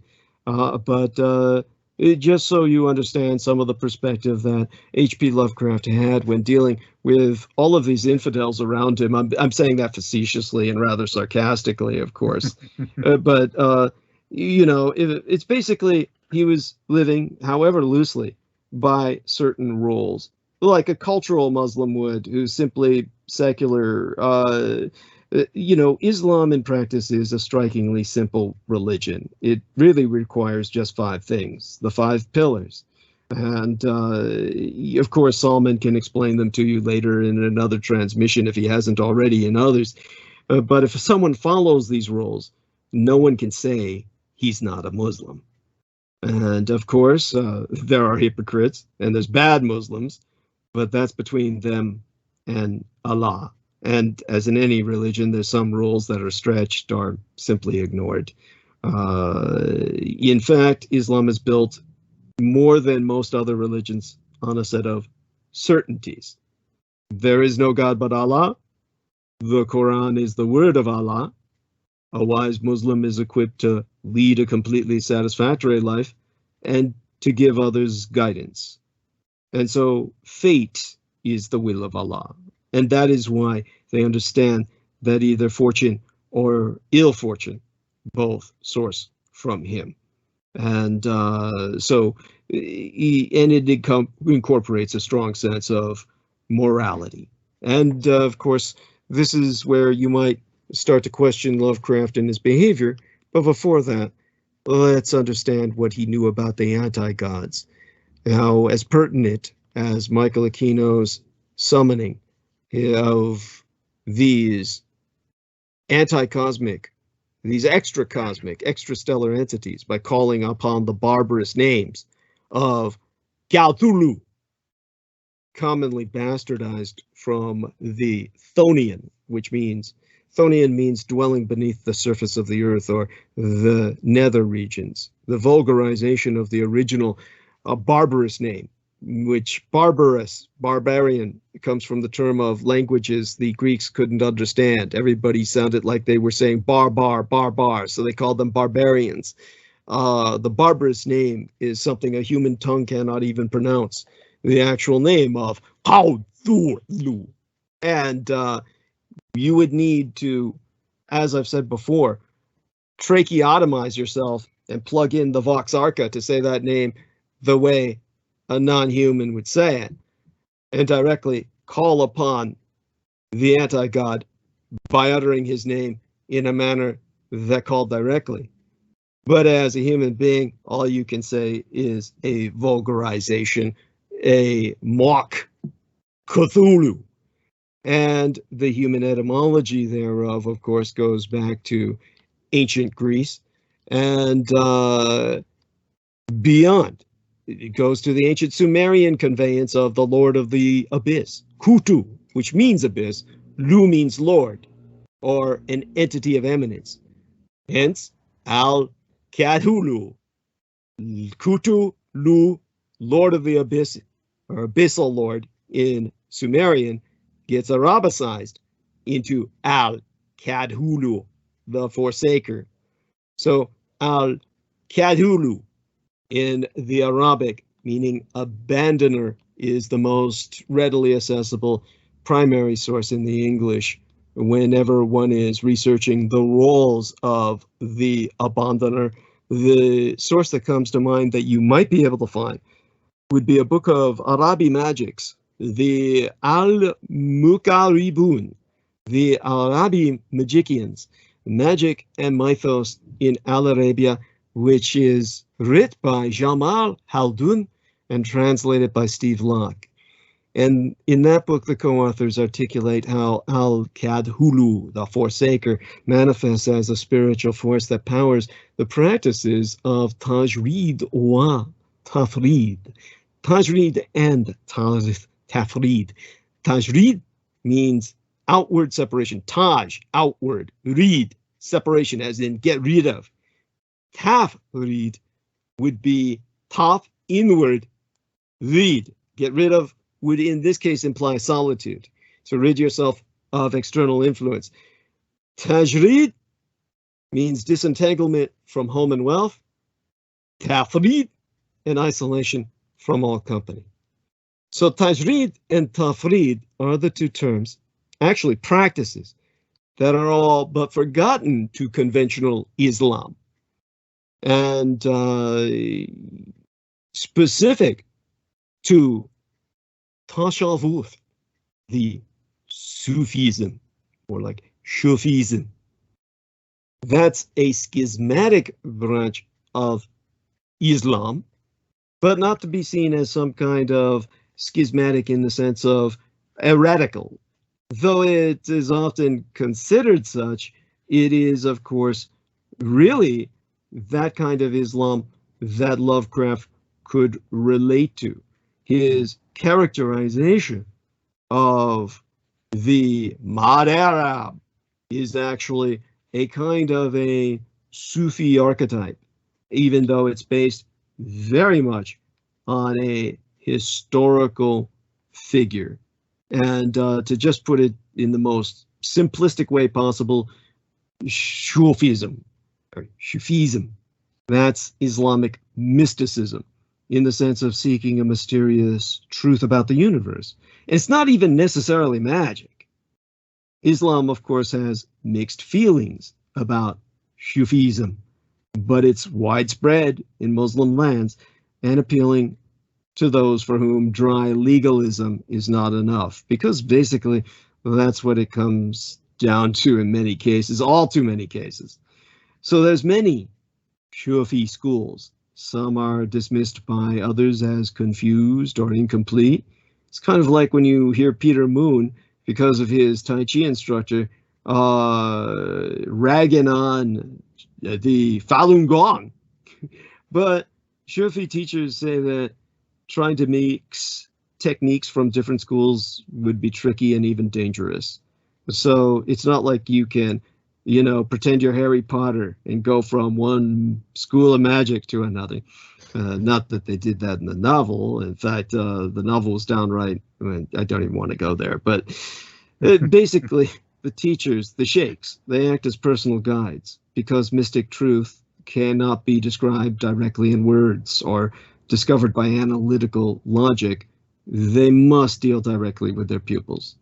Hence the danger. Trying to follow two guides at once merely leads to confusion.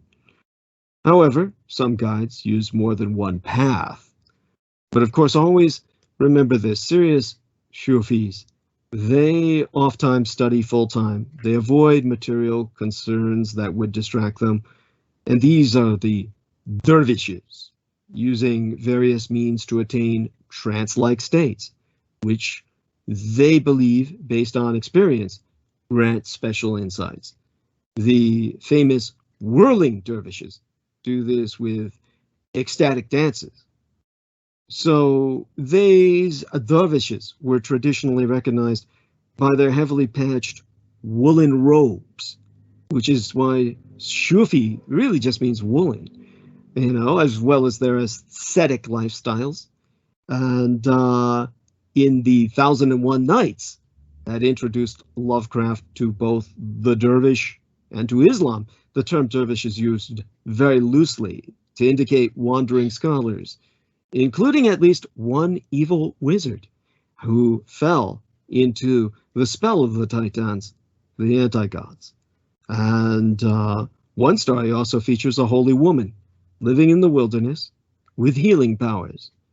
So Sufi saints can either be male or female. The descendants of these saints are sometimes regarded as social leaders or spiritual advisors, and advanced knowledge of the universe implies some power, well, a unique power over it. And some Sufis possessed magical powers. Most have not. But these ideals are not always accepted, of course, and prophets might have performed miracles, but Muhammad, peace be upon him, who disdained such things, was the last prophet. The wilder mystics are suspected of sinking to mere showmanship, or perhaps secular magic. See, H.P. Lovecraft understood all of this. And when it comes to the understanding of Tashavvuf, the Sufism, then he understood that it was defined by its adherents as the inner mystical dimensions of submission, meaning Islam, which be but submission to the all-powerful, the Almighty. Tajrid wa tafrid, they be the exercises that are used to transcend, to abandon normal cultural programming. That's an important term because it brings us back potentially to the abandoner if you stray off path.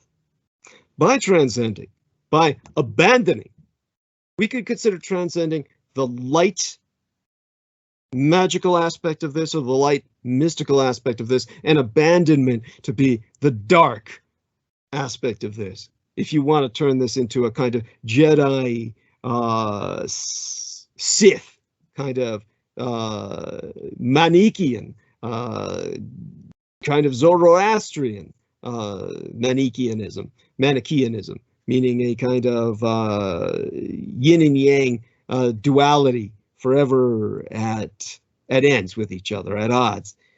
So by transcending or abandoning dogma and fixed beliefs, a seeker can see reality as it truly is, breaking both the matricial, the matrix barriers, and the moral boundaries of mortal man. So Aquino saw it in the most negative sense, breaking all moral boundaries. And Al-Cthulhu is stimulated by al-nafs, the soul breath. That's an Arabic conceptual permutation of Ka, the ancient Egyptian term for spirit or life force, analogous to both the Zhongguoren, or the Chinese people's Qi, literally breath, an allusion to the bioenergy or orgone of Qi Guang, which Peter Moon is always breathing on about, as channeled via pure form Tai Chi Chuan and shadow boxing. The Japanese, the Nipponjin, Japanese people's concept of Ki, which employs the same simplified Chinese character in Aikido, but by Arabi reckoning, inclusive of the psyche, the holistic soul or mind in the West, but mental identity in the realm of Arabi, self-awareness through desires. In other words, your ego, your carnal self-identity. Al-Hadith, or the tradition. Understand that there's not too many laws specified within the Quran itself. So the Haditha was developed to create a legal framework beyond the Quran, but subservient thereunto. And Al-Hadith, or the tradition, perceives this ego, this carnal self-identity, as a little black spot on the area where one's heart is. It being asserted that the Prophet Abdul al-Qasim Muhammad ibn Abdullah ibn Abdul al-Muttalib ibn Hashim, peace be upon him, the Prophet himself had this spot removed. In its primal state, al-nafs incites us to commit evil, such being the base instincts of the nafs at the lower chakras, the nodal centers in which energy flows through the subtle human body.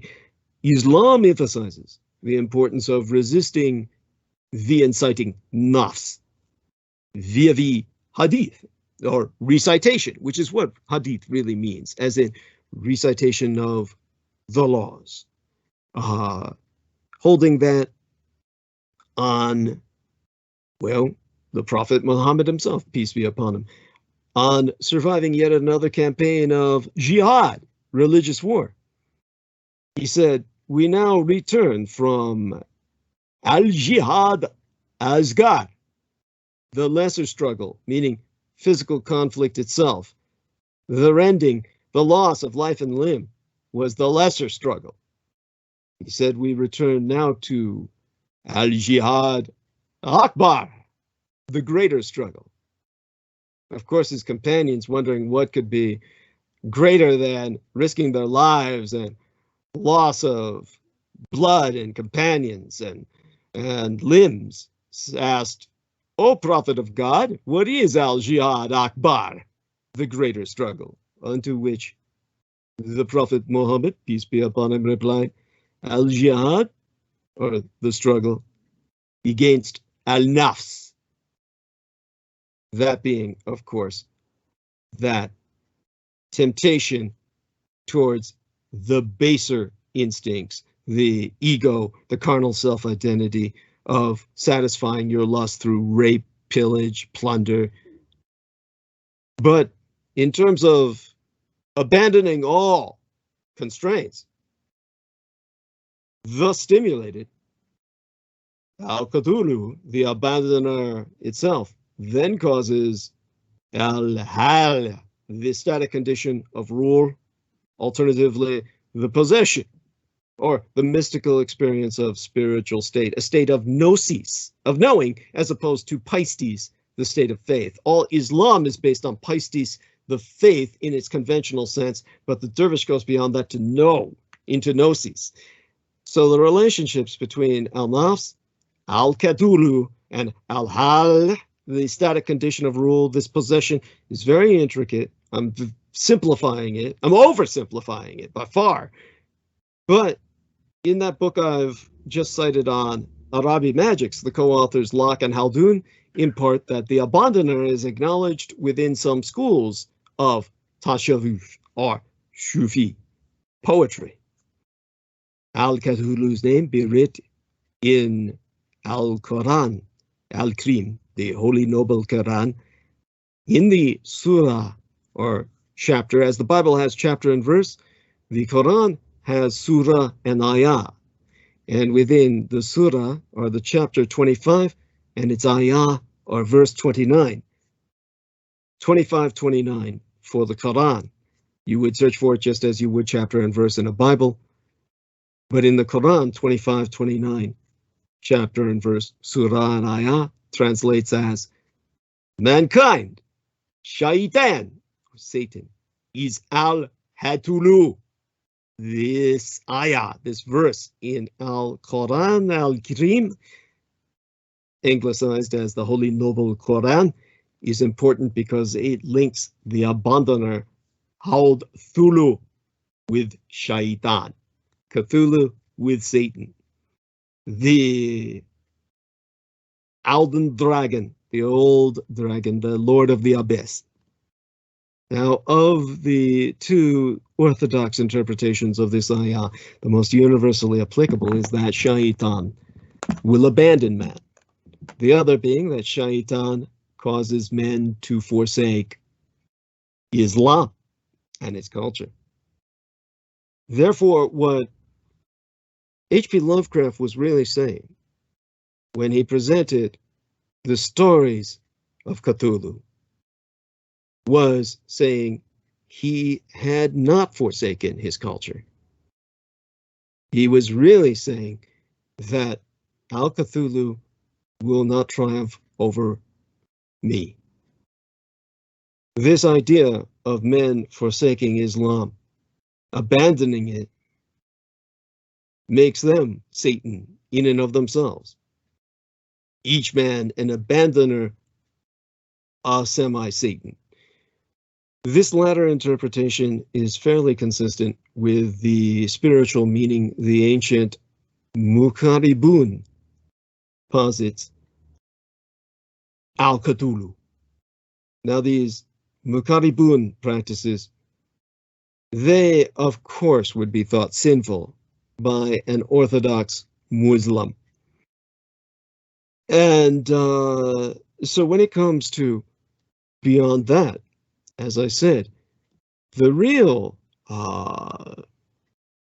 Islamic tradition is deeply rooted in Judaism.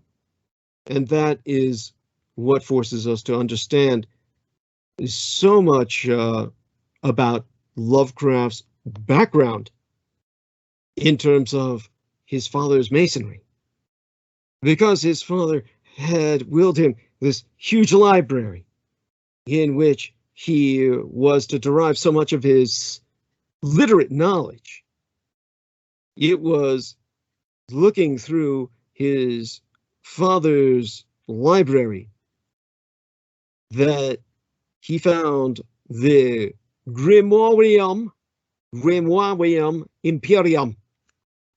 That means the grammar of the empire. Grimoire simply means grammar because words cast spells. That's why it's called spelling. You can move a crowd to mass murder with words, a mob into lynching. Words are more powerful than any mere weapons, whether they be bullets or atomic bombs. Words can end the world because they cast that spell. And a grammar is a book of spells. So, grimoire. And within the Grimoire Imperium, the grammar of the empire, or the imperial spell book, the Book of Old Spirits, as attributed to the author of the authorship of Dr. John Dee, a man who was born in 1527 and died somewhere around 1608 or 1609. The original 007 who signed himself such unto his queen. The royal sorcerer who was officially recognized as such. Within his Grimoire Imperium, his imperial grammar, his spell book for the British Empire, was the original source of the entity Cthulhu in the English language as a winged anthropomorphic humanoid, cephalopodophalic, meaning octopoid-headed daemon. The word and its implications being obviously much older, of course, as I have just mapped. But does this imply that the remaining daemons, actually anti-gods of the Grimoire Imperium of course, these British imperialists, does that imply that they were also anti-gods from the East? And that is something that we need to emphasize a little bit, talk about it, because it brings us back to a greater understanding of why we developed this trope, this iconography of Cthulhu as a octopus-headed, a cephalopodic, crowned entity. And that would bring us back to Judaism. Now, provide myself just a second here as I try to breathe and oxygenate myself a bit more. Grab myself a little bit of center. Do we have any time left? How many hours? If or just a single hour or two? What have we got? We're at 2 hours right now, Brother Douglas. So we have like another hour left or more, because I want you to take your time in explaining this whole paradigm of H.P. Lovecraft and Islam. And your voice is important, so I have to let you basically explain this, because this is basically historical record, and in terms of providing history to mankind. So I'm here with you, my brother. Thank you. So when it comes to the entire subject of that book that was found in the library of his father, the Grimoire Imperium,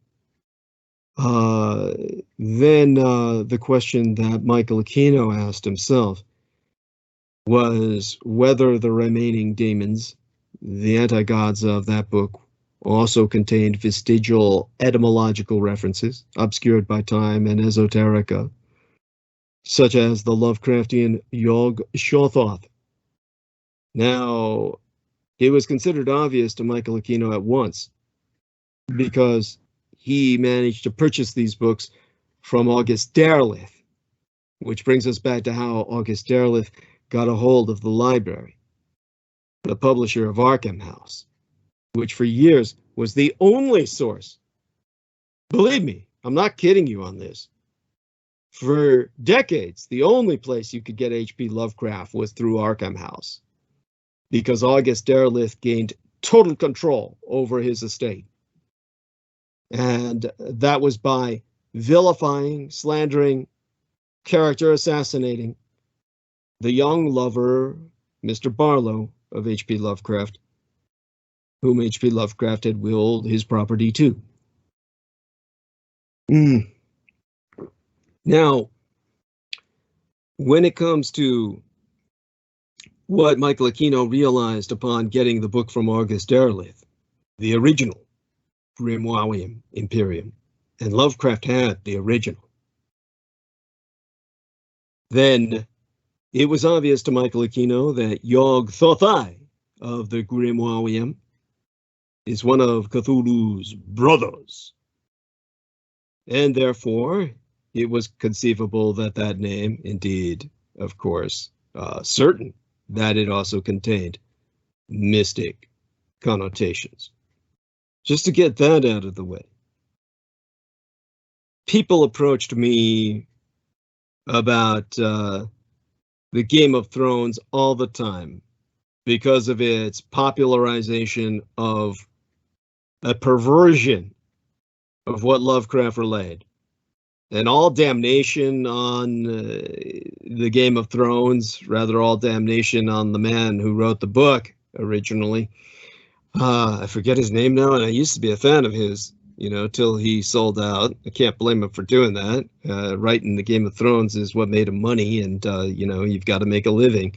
Oh God, what was the author's name again? Salman, help me out here. Do you remember? I believe it was George R. Martin, if I'm not Yes, mistaken. thank you. I couldn't get that out without you. God, you know, I actually met the guy once. This happens to me. You deal with hundreds of people and hundreds of subjects. You forget them all.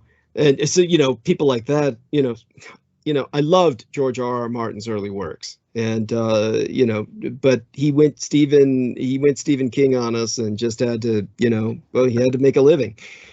But one of the things he promoted in that book that was translated into the series is a mistranslation, just a what you'd call a perversion. What is dead may never die, but rises again harder and stronger, which is, of course, the Cthulhu worshipping Vikings, or shall we say the giant kraken, or big squid worshipping Vikings of that television series. And the third episode of the second season of HBO's Game of Thrones, which aired on the 15th day of April in 2012, which was written by Brian Cogman and directed by Alex Sakharov, the viewership of that episode consolidated the ratings obtained in the second season, matching, the previous week's 3,800,000 viewers in the first run of the night, and reaching a total of 4.5 million with 2 airings. And it was titled, "What is Dead May Ne'er Die." It is, of course, simply a veiled reference to Al Cthulhu the Forsaker, the great old one who sleeps under the seas. It is the drowned god who will destroy the world on his awakening as foreordained in the original Arabic language. The rhyming couplet comprising but 2 lines on just 1 line separated by a long space, which is the standard for the Arabian poetry. It would all, try and envision that you're reading it right to left, Chinese, Japanese style, 2 lines on just 1 line. It would all be in a single line, but it would be 2 lines separated by a space. And so it's kind of like Arabi haiku, okay? And it would be something along the lines of La maitan ma kadirun yatabaka samadi faitha yaji al shuthath al maatu kad yantahi. That is not dead which can eternal lie, and with strange aeons even death may die. Now that first line, again, as in all Semitic languages, not just Arabi, but Hebrew as well, read from right to left, definitely supposed to mean lie, as in to lie down, meaning that it can lay there eternally. And herein then, a non-poetic rendering of the literal meaning of the first line, that thing which is implied is not dead, which can eternal, as in forever, lie awaiting. Basically, literally verbatim, that is not dead which can eternal lie, meaning that thing can wait forever. Literally translated, again, just to reiterate, reemphasize so you get the point, that is not dead which has the capacity to exist eternally. The second line, that's where we come in. With that brother of Cthulhu.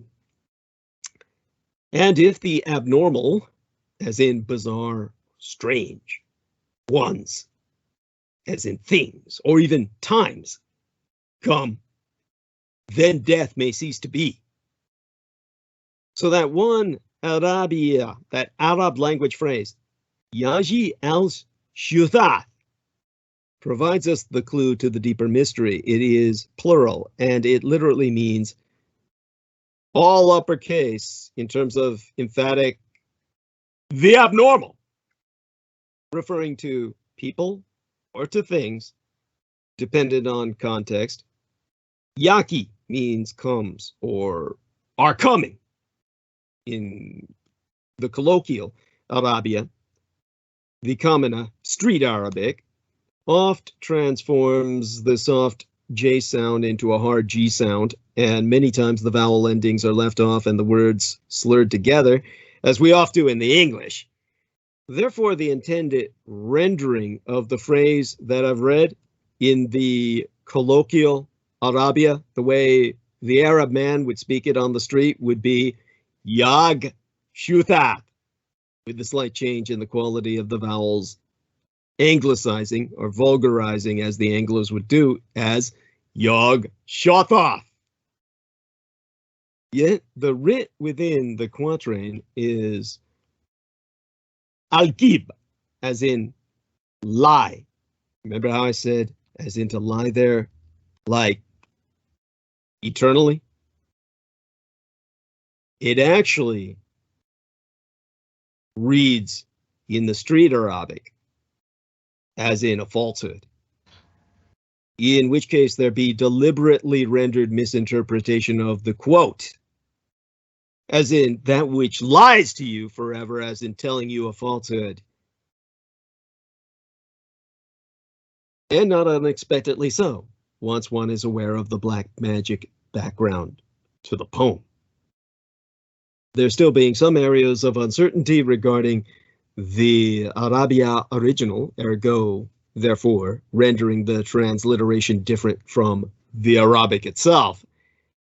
I think it quite likely that and I can't present to you here the Arab alphabet words, the words in their original Arabic alphabet, their original script, the writ, but they should be written as to imply falsehood to match the transliteration, so that it would mean that that which is copying your mind or filling your mind with lies, fake news at the cosmic level, beliefs so misleading they will annihilate your soul.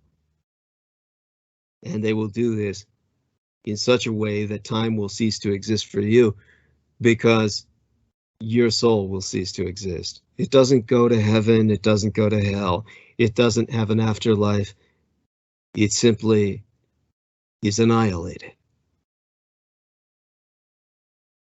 And that's what happens to the cultists of the kings of Edom. So this is what they bring to you. This is what they offer you. That will be your fate should you follow their path. Now, all of this goes back to a kind of, shall we say, analysis of the physical appearance.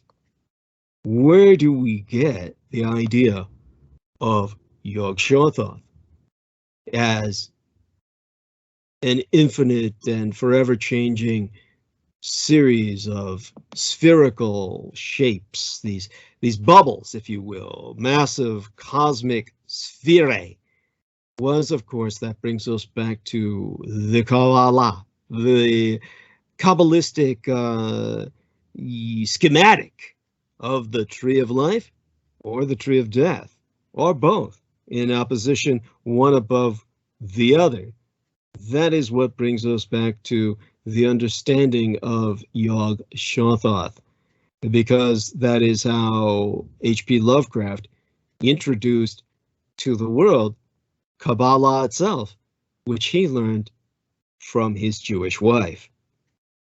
The one reason he married a Jewess was because, aside from what attraction might have been there, that a gay man would have to a very powerful and intellectual female who would finally help him arrange his finances and put some liquid assets into his life that he otherwise would not have at all, was the fact that she could teach him something that he could not access merely as a Mason, but had to learn from a Jew. The concept of HaKabbalah, literally the reception, the schematic of our universe. So Lovecraft was one of the greatest autodidacts, or self-educated persons, of du XXe siècle, the 20th century, inarguably fascinated with the occult as he was with so many other subjects, including astronomy, chemistry, paleontology, mythology, and history, but never a practicing magician. Practice of magic requires not alone inherent psychic ability, but meticulous study, ironclad discipline, and unwavering faith. Lovecraft never even passed the faith hurdle. Yet another reason why he could never fall in love in the conventional sense as man and woman. He mechanistically interpreted Kabbalah as non-verifiable pantheistic philosophy, sans or without factual historicity. So in Lovecraft's novella, The Case of Charles Dexter Ward, which was written in 1927 but never published until after his death, posthumously, circa 1941, he presents the character of Joseph Curwen, who is qualified as having practiced magic for some 200 years, as pitted against the character of Dr. Willett, a man untrained in magic, who, employing an incantation he learned but the day before, effortlessly wins their magical duel. And yet the point of said duello, the aged character of Curwen, employs a Kabbalistic incantation. This Kabbalistic recantation is actually a list of Ha-Ivriot, or Hebrew god names, while the character of Willett employs invocation, the art of intimately communing or communicating with entities, unto the abominable Edomite lore lord Yog-Sothoth, an extra-cosmic king of Edom, coterminous with all time and space, yet locked outside the universe we inhabit, an entity perceived as only a congeries of iridescent globes, stupendous in malign suggestiveness as filtered by reconnoitering mystics through paradigmatic preconceptions vis-a-vis the infernal sphere of the Qlipoth, the sphere of the tree of death. So for the extrastellar anti-gods are much, not all, but much beyond the magics of the multiverse gifted us by our Creator, and via divine betrayal of creation unto such abominations, in ultimate expression of the free will divinely granted unto humankind by our Creator, along the multiverse created for us, dost H.P. Lovecraft's handlers, the American military junta, thus do they aim to usurp the throne of God. That is what brings us back to Lovecraft and his boy lover, before we go a bit into the appearance of Cthulhu. So when it comes to where Lovecraft was meeting little Barlow, there was, as I said, that letter that was sent to him asking if the Necronomicon was a real book. So when Lovecraft wrote back to him, telling Barlow pretty much what I've told you. Now, that letter was the beginning of a curious friendship, which changed the course of Barlow's life and Lovecraft's, though no one knows anything about it. Now, Lovecraft was well known in the world of weird fiction, a term that he himself popularized, an early 20th century genre that encompassed supernatural horror stories as well as some of what would now be called science fiction. And he, of course, he had a reputation as a recluse. He had been married, of course, briefly to that Jewish Ukrainian immigrant, Sonia Green, and she got her citizenship through being married to him. And it worked out for both of them in that sense. He'd lived with her in New York City, but by 1931, he was back in his native Providence, Rhode Island, living with his aunt and making a meager living by revising other writers' work. Barlow, meanwhile, had grown up on military bases throughout the South, until his father, an Army colonel, the same rank that Michael Aquino would retire at, and who suffered from paranoid delusions, settled the family in a sturdy and defensible home, a bunker in central Florida, about 15 miles southwest of the town of DeLand. Barlow didn't know anyone in Florida, and where his family lived, there weren't any people, or certainly not enough for him to meet, or any worth meeting. They were crazies. Jungle people, if you will. There certainly weren't many who shared his interest in the Florida swamps, which would be collecting weird fiction, playing the piano, sculpting in clay, painting, and shooting snakes, and thereafter skinning those snakes and binding books with their snake skin. This is what he grew up doing because his father had taught him that. You see, the snake represents so much in Christianity. There are other animals that represent so much in Judaism through the ancient Talmud, from whence we ultimately get our visions of Cthulhu as a cuttlefish. Now, Barlow, of course, he wrote in his own memoir about his summer with Lovecraft. That was published in 1944. And letter by letter, Barlow drew Lovecraft into that sphere of his snakeskin binding books. He offered to type Lovecraft's manuscripts. He told Lovecraft about his rabbits that he bred to slaughter and eat. He wrote stories that Lovecraft himself revised. But finally, in the spring of 1934, after both Franklin Delano Roosevelt and Adolf Hitler assumed power on either side of the Atlantic, Barlow invited Lovecraft to visit him in Florida, and Lovecraft went. Which, by the way, anyone who reads any Lovecraft biography will never read that, because they all say Lovecraft spent his entire life living at home, except for a trip to New York and a trip to Quebec. Now, what was in one of those letters, which I read the originals of, that Aquino had collected? And yet, copies are out there because he had them published in 1944. He said, "I had no friends nor studies except in a sphere bound together by the US mails."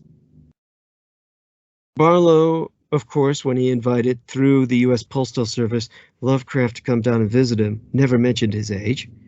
And he was reluctant to send along a photograph of himself because he said he had a boil. So Lovecraft at least pretended to be surprised. Probably was a little shocked when he got off the bus in DeLand and was confronted with a young boy that had just turned 16. Lovecraft was 43. So there they were, the older writer in a rumpled suit with, according to Barlow himself, a face not unlike Dante, and the young boy fan, slight, and I could only describe him by the photograph I saw that Aquino had possession of, as weasel-faced, with slick back black hair and glasses with thick round lenses like the bottoms of Coca-Cola bottles. If he looked up at the sun with those, his eyelashes probably caught fire. Barlow's father was visiting relatives in the north, the psychotic colonel, you know. And Lovecraft ended up staying with Barlow and his mother for 7 weeks. Now, what did they do? In all that time, Barlow tells us that they gathered berries in the woods, that they composed couplets on difficult rhymes, you know, like what rhymes with orange or Schenectady, that they rode on the lake behind Barlow's house. Of course, Lovecraft found the Florida climate stimulating, and he wrote to a friend in my own golden state of California, "I feel like a new person, as spry as a youth. I go hatless and coatless, and doubtless naked too." And he liked Barlow, said, "Never before in the course of a long lifetime have I seen such a versatile child. Yeah, I bet he could put him in any position." Well, the literary critics have speculated that Lovecraft was secretly gay, but probably his wife would say that the salient feature of his sexuality really seems to be how indifferent he was to it. That, of course, was with a female. His ex-wife, Sonia, just dutifully, for the sake of appearance, described him as an adequately excellent lover, a phrase one could take in a variety of ways. After his marriage ended, Lovecraft had no intimate relationships that we know of. In his letters, he was quick to condemn homosexuality, and he would later discourage Barlow from writing fiction on homoerotic themes. But Barlow was not the first young man he'd visited. That honor belongs to Alfred Galpin, who was 20 when Lovecraft went to stay with him in Cleveland. And while he was there, Galpin brought him around to see the poets Samuel Loveman and Hart Crane, both of whom were flamingly gay, though this may simply be a coincidence, of course. Galpin was supposedly straight. Lovecraft wrote a number of teasing poems about Galpin's infatuations with high school girls. Barlow, on the other hand, was actively, I would say openly gay as an adult. Even at 16, he knew in which direction his desires lay. And there's a telling line in his 1944 memoir. Again, this has been published, so you can find a copy if you wish. The published version reads, "Life was all literary then," which means literally. They were certainly fucking. Of course, in the let's just say in the typescript, which is in the John Hay Library at Brown University. The typescript, the original manuscript that didn't get published. You can see that he crossed some words out. I saw that because of Michael Aquino ordering them through the library OCLC online cataloging and library exchange program. Libraries, OCLC was online cataloging and library cooperation program. That was supposed to make libraries without walls. And through that, I saw the original typescript. And the words that were crossed out were, "Life, save for secret desires which I knew must be suppressed, and which centered about a charming young creature with the sensitivity of was all literary then." Now that, of course, you can go read yourself if you go to Brown University. Again, it's sequestered at the John Hay Library. That's one thing Aquino didn't manage to steal for his own estate.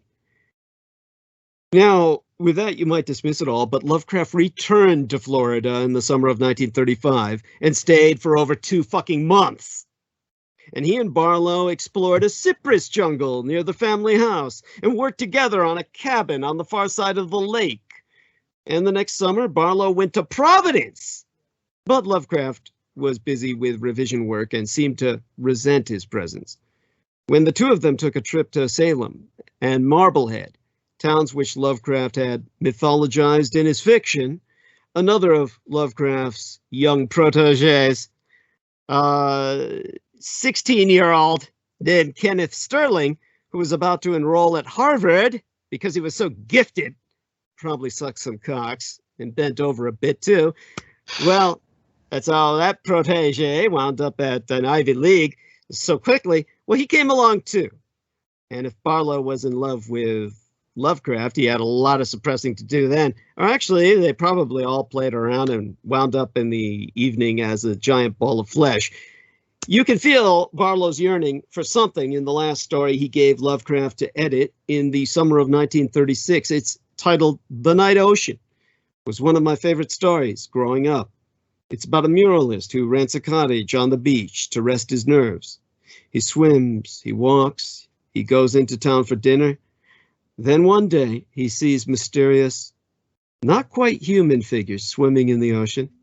He waves at them, but he never ascertains what they be or what they want. And in the end, he can only conclude that perhaps none of us can solve those things. They exist in defiance of all explanation. It's as if Barlow himself had come close to something, a consummation or an encounter with another realm of being, but left with a mystery and an abiding sadness. This is why I say, you see, They probably had physical sex to no end, but Lovecraft was incapable of love. Now, Lovecraft, of course, was murdered via the injection of cancer in March of 1937. Now, with that, I can go into some detail about why we know this or how that's even possible, because cancer was weaponized by that time. Now, assassination has always historically been a messy business, literally and metaphorically, with some of the most notorious assassinations, as that of President John F. Kennedy, still leaving so many unanswered questions forever after the event. So if a silent, insidious, undetectable method of assassination be available, which arouses no suspicion and which appears to be totally attributable to natural causes, it's a very attractive proposition to those wishing to quietly dispatch a long-term political threat. Enter weaponized cancer. So when a cluster of people in an organization start to develop cancer as though it was a contagious disease, it's time to start asking questions, particularly if those individuals are all members of, say, for instance, a left-wing government with radical political agendas, as is exactly what happened with the staff and the person of the late President Hugo Chavez Frias, who died from cancer, made a series of speeches before his death in which he noted that an epidemic of cancer had run rife among Latin American presidents and called this a strange and alarming phenomenon. He implied that this odd cluster of illness was caused by the CIA's deployment of bioweapons. Of course, the response from Washington was far from favorable. And Victoria Nuland, the US State Department official spokesperson, said that Chavez's words were horrific and reprehensible. But all evidence proves otherwise. Argentine President Nestor Kirchner, diagnosed with colon cancer. Brazilian President Ignacio Lula da Silva, treated for throat cancer. Fernando Lugo, diagnosed with lymphoma, cancer of the immunosystem. Argentine President Cristina Fernandez de Kirchner, afflicted with thyroid cancer.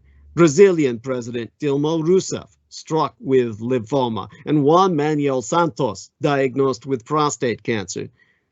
Now, all of these were cooperating with Chavez to turn Latin America into the communist China, a collectivized continent of the future.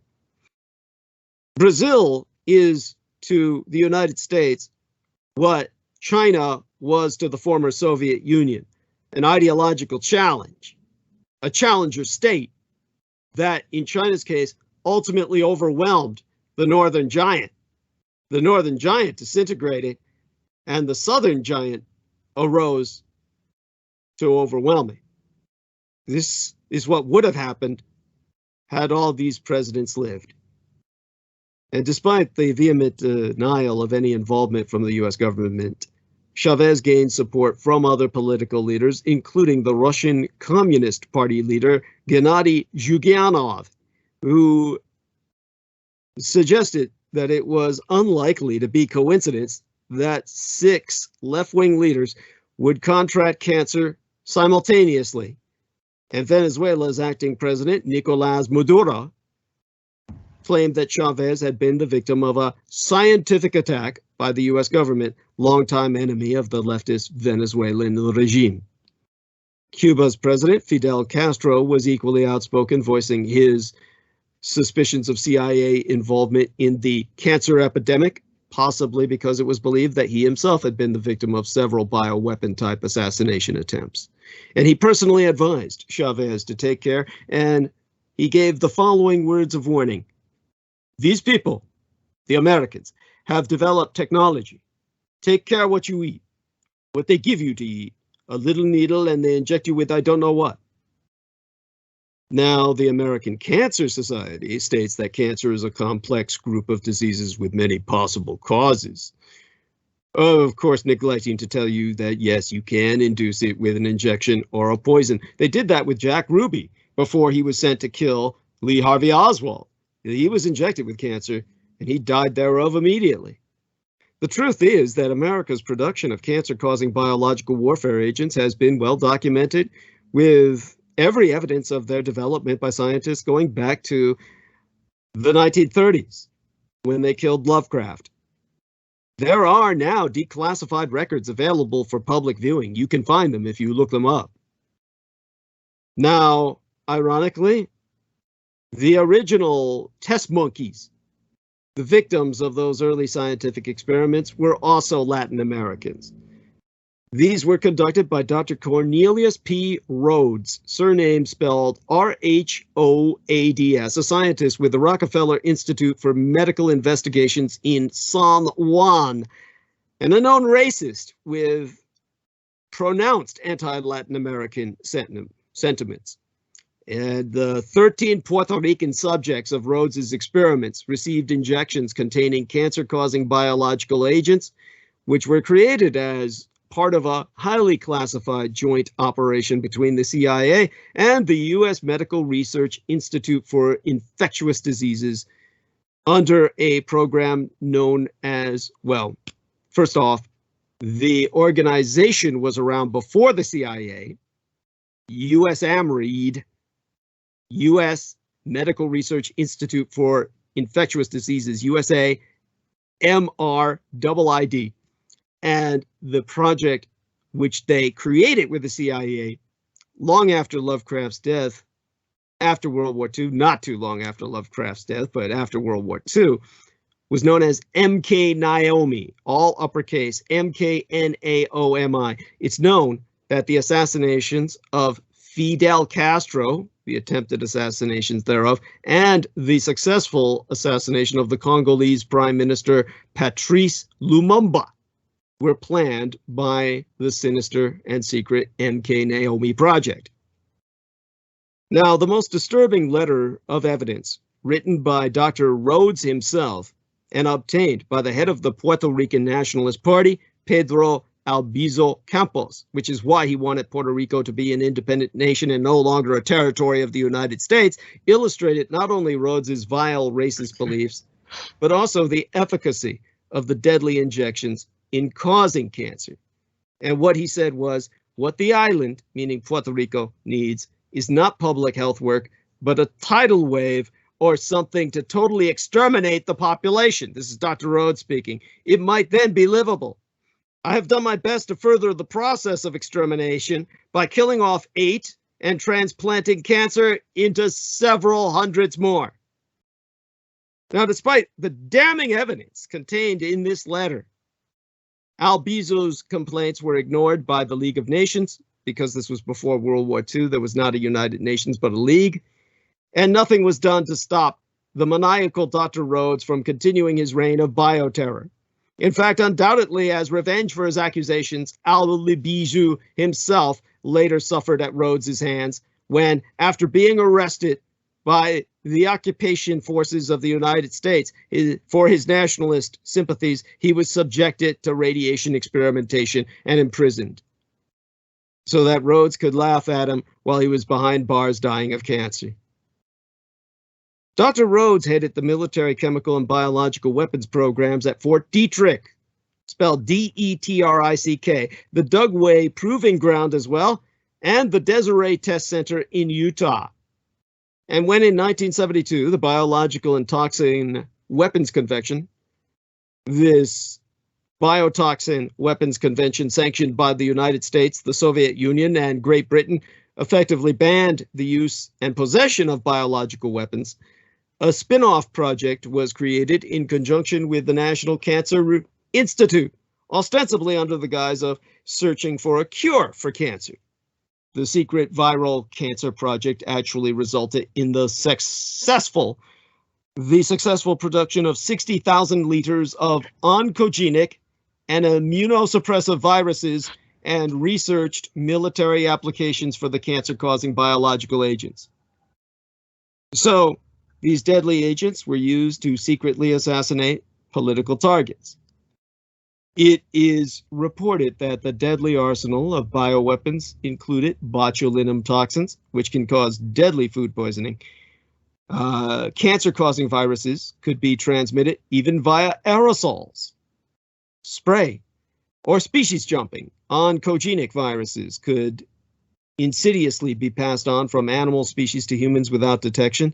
Victims could be affected via injection, inhalation, ingestion of contaminated food or toothpaste, even contaminated clothing contacting skin, which was proven ultimately to be the method used to cause the aggressive cancer occurring in President Chavez's pelvic region, because he put on a pair of powdered underwear that infected him.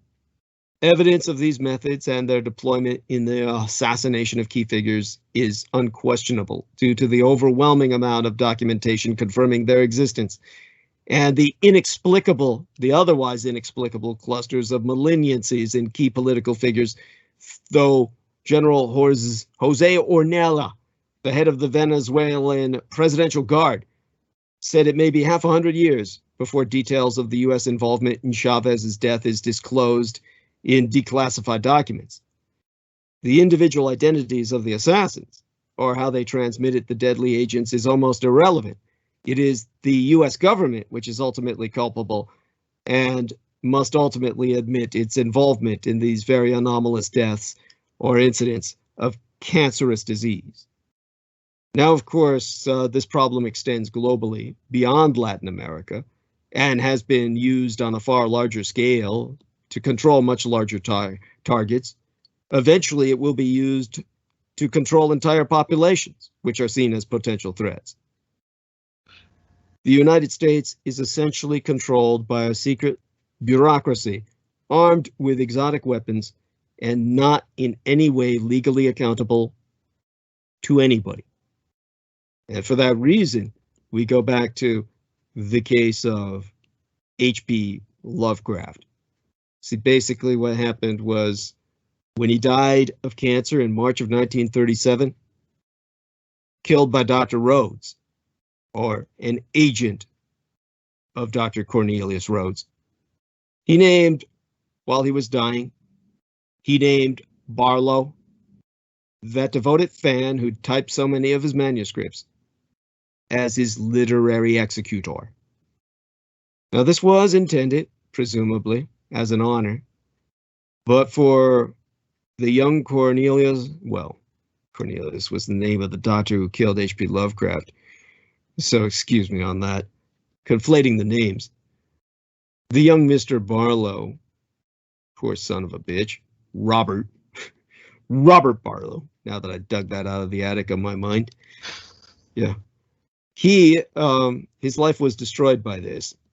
Basically what happened was that the villain of the story, August Derleth, got on his ass.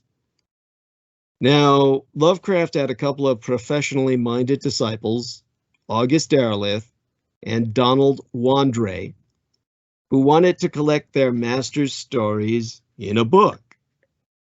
Now, they were not amused when this young Johnny Fuckable, the young faggot who was bending over for their man, published Lovecraft's commonplace book in a letterpress edition of 75 copies. They demanded Lovecraft's papers. They spread rumors that Barlow had pilfered books from Lovecraft's library. The weird fiction community was small in those days, and word got around immediately. The macabre writer and artist Clark Ashton Smith personally sent Robert Barlow a note. "Please do not write me or try to communicate with me in any way. I do not wish to see you or hear from you after your conduct in regard to the estate of a late beloved friend." Oh my God, dudes, none of you were fucking this guy. None of you were sucking his cock.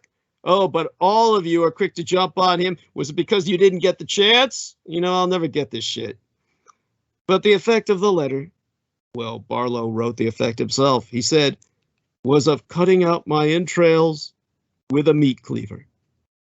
He had been exiled from the literary universe that had been the focus of his entire life. He thought about killing himself, but instead he went into anthropology, enrolling at schools in California and Mexico before ending up at UC Berkeley, right across the bay from myself, where he studied under Alfred L. Kroeber, whose work with Ishi, the last of California's Yehi Indians, had made him famous. In 1943, at the height of the Second World War, Barlow moved to Mexico and began a period of furious activity that lasted for the better part of a decade. He lost himself by traveling to the Yucatan to study the Mayans and to Western Guerrero, where he studied the Tepustecs. He taught anthropology at Mexico City College, founded 2 scholarly journals, and published around 150 articles, pamphlets, and books. But Barlow had already given Lovecraft's manuscripts to Brown University. Now he tried to convince that school to accept the remnants of his own weird fiction collection, requesting in exchange a printing press on which he could publish Nahuatl, an ancient Aztec language newspaper, which all prisoners who are of Latin American, or rather Mexican descent, speak today. That's the way they can communicate without the guards understanding what they're saying. This so that the descendants of the Aztecs could read in their own language. Mostly, of course, it would have been the prison community. But he traveled to London and Paris to consult Mexican codices that were stolen by the conquistadors and wound up in those cities as part of museums. He was actually named the chair of Mexico City College's anthropology department. Now, the poet Charles Olson got hold of some of Barlow's writings in the late 40s and called them among the only intimate and active experience of the Maya yet in print. It was as if Barlow had finally forsaken fantasy for reality, though to anyone who has read Lovecraft stories, the Aztec gods, with their scales and plumes and fangs and wild round eyes, all look eerily familiar. Perhaps Barlow had found Lovecraft's horrors in the Mesoamerican past, with its blood-drenched history of human sacrifice. But this didn't make up for what he had lost. And in a fragmentary, unpublished autobiography that I was able to see through a keynote, he wrote, "When I have a period of free time and the choice of activity, I am most discontent. I invent 1,000 sham pleasures to keep me otherwise occupied, or I exhaust myself so that no activity can be thought of, but only blank sleep." Now, by the end of the 1940s, he was constantly exhausted, and his eyes, which were never good, were completely failing. And when a disgruntled student threatened to expose him as a homosexual, Barlow had had enough. And on January 1st of 1951, while the United States was still legally at war with the Empire of Japan under conditions of ceasefire, he locked himself in his bedroom and took 26 Seconal tablets. He left a note on the door that read, "Do not disturb me. I wish to sleep for a long time." It was written in the Mayan language. Now, August Derleth and Donald Wandre, meanwhile, had published a book of Lovecraft stories, which was followed by another Lovecraft book, and yet another. By the mid-1940s, Lovecraft's reputation as a master of horror had grown to the point where Edmund Wilson felt the need to deflate it a bit in the pages of The New Yorker, wherein Wilson wrote, "The only real horror in most of these fictions is the horror of bad taste and bad art." But his words never deterred people from reading Lovecraft, who is more popular today than ever. The new annotated H.P. Lovecraft, which came out in 2014. And, well, even the slightest and most ephemeral of all his writings all remain in print, to say nothing of the crawling chaos of Lovecraftian fiction and films and video games and bumper stickers and t-shirts and tea cozies in the shape of Lovecraft's best well, the best known creation, which people think is a creation, the octopus-headed Cthulhu. Now that brings us back to why that octopus head. You know, before I go there, Barlow has been, you know, while everyone remembers Lovecraft, nobody remembers the young lover that he had. And Robert Barlow has been completely forgotten. Even his seminal work, which I loved and reread again and again, The Night Ocean, to which Lovecraft added at most a few sentences, is misattributed primarily to Lovecraft now. Because if it ain't Lovecraft, it ain't shit. Barlow's life, which encompassed the worlds of weird fiction, experimental poetry, and anthropology in English, Spanish, and the ancient Aztec language of Nahuatl, is hard to tell. According to the scholar Marcos Legaria, 9 people have attempted to write a Barlow biography so far, and all of them have simply given up. Barlow's obscurity may also reflect a persistent anxiety among weird fiction fans about Lovecraft's reputation as a straight man, which was always imperiled by suspicions of homosexuality in the 50s, and which is now imperiled by a growing awareness of Lovecraft's racism. But understand that, if anything, if you read all of Lovecraft's works as I have, Lovecraft never attacks blacks or Asians or colored races other than as saying that they are alien. His villains in terms of sexual and racial degeneracy are all white trash. If anything, the people he's most contemptuous of are whites. Of course, Barlow never invented Cthulhu, even as an octopoid-headed figure. He lived in Lovecraft's great dream, but he never became a great dreamer himself. And until he got to Mexico, he was a serial abandoner of projects who set out to do everything, but left most of it unfinished. He was also too interested in reality, where Lovecraft had sublimated his fears and desires. Like an ascetic, Barlow had sex and saw the world. Rather than imagining dreadful others, he took note of what other people were actually like, and they were far more dreadful than the monsters of Lovecraft's dreams. The fact that all his activity was ultimately to his detriment does not reflect it does nothing to reflect on Robert Barlow so much as it doesn't reflect well on reality itself. On the other hand, Barlow did end up having a strange influence on the world of fiction, and not only on account of Lovecraft. After the Second World War, Mexico City College attracted a number of students on the GI Bill. One of them was William S. Burroughs, who had come to Mexico with his wife, Joanne Vollmer, to escape drug charges in Louisiana. In the spring of 1950, Burroughs took a class on Mayan codices with Professor Barlow, who was, quite obviously, a gifted teacher. A friend recalled he had a facility of expression that brought to life long-dead happenings. Mayan imagery shows up again and again in William Burroughs' novels ever since. In The Soft Machine, where the narrator flaunts his knowledge of Maya archaeology and the secret meaning of the centipede motif. In the form of Apuk, the Mayan death god in Apuk is Here. As the centipede god in Naked Lunch.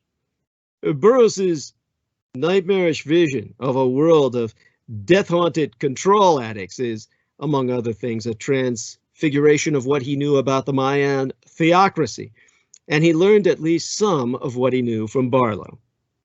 Now, one of the characters in Naked Lunch asks, "Ever dig the Mayan codices?" I figure it like this. The priests, about 1% of population, made with one-way telepathic broadcasts instructing the workers what to feel and when. Now, those telepathic priests weren't Barlow's idea, as far as we know, but given Barlow's history with weird fiction, they probably were. Of course, William Burroughs didn't credit Barlow with anything, nor Was he even moved by the news of Barlow's death?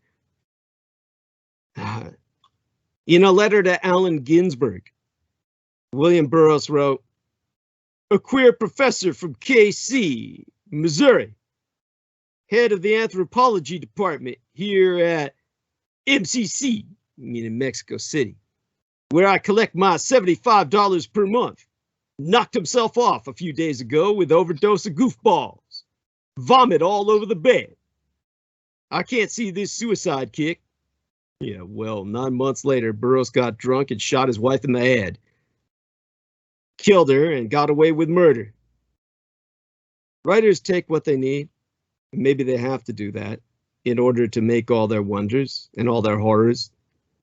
But Barlow's story reminds us that there is just as much wonder and horror in the damaged world they leave behind. So that brings us back to conclude for now. We can continue the subject in a later transmission, but we'll conclude for now with the head of Cthulhu. Where does that come from? Basically, if you take a look at the real history of the Jews, and as I said, Islam could use the term Judeo-Islam to describe a continuity far better than Judeo-Christianity makes any sense. And there is, of course, throughout the ancient Southwest Asia, the Levantine, the Middle East, there is the tradition of all the Hamid garbs. These garbs were worn by the priests, the nobles, and of course, color was what defined status. Today, we're saturated with synthetic dyes and colors so that we can color ourselves in our clothing however we wish. But in the days of the ancients, you could tell a man or a woman's age by their colors of their clothing. You could tell their status in society. And there is the term royal purple. And of course, the royal purple was worn by the nobility because it was impossible for anyone else to wear purple because of the rarity of the color, because it was derived from the shell of a snail, where the snail had to be crushed, and that crushing of the snail produced a single drop of purple dye. The powderization of the shell, the destruction of the flesh of the snail. And this was a process that sacrificed a person's life, because when you took thousands of these snails to produce enough purple to dye a garment, then of course you were basically dealing with dead flesh by the hundreds of pounds, boiling it to separate that dye, and then the stench of that would stick to you forever. No one would marry you. And if a woman, and this is in the Talmud, indeed it's biblical, if a woman were married to you, she would divorce you, because the moment you walked through the door, she would vomit. So there was this sacred blue of the Israelites for their priestly garbs that reminds one of the holy throne of God. God's commandment was that the blue of this garb in the Talmud, the blue of the threads of the garb that separated your body from the world around you, your mortal coil from the material world, must be of a blue that matches the sea and the sky, that came from an animal, the Hilozon. It is spelled with a G, but pronounced with an H, like Gila monster. That's the blood of the sea creature, the Hilozon. Over 1,000 years ago, the secret of the Hilozon was lost. That, of course, was where the Jews themselves lost the ability to dye their priestly garbs in the color of the sea and the sky. This Hilozon, it said that its body resembles that of the ocean, that it has cartilage, that it has bone, that it has legs that emerge from its head, and it carries a shell. It shoots its legs out from its head to grab its prey. This sounds horrific, but you see it manifest in the cuttlefish, which, when you slay that, because it has an internal dye by which to change its color, that biblical blue can be extracted. What would that have to do with Shaitan, the abandoner, the liar? The Hilazon, of course, is itself the lie. By the way, I'm getting a notice here of video. Is everything going smoothly? It says the recordings are available for 30 days. Oh, I think it's going to split it. So since we went past 3 hours, it's going to split into another video. Oh, then what we can do is we can save this for another transmission. Got it. Yeah. So there we are. So I want to thank it. What I'll do is I'll merge this file with the other one.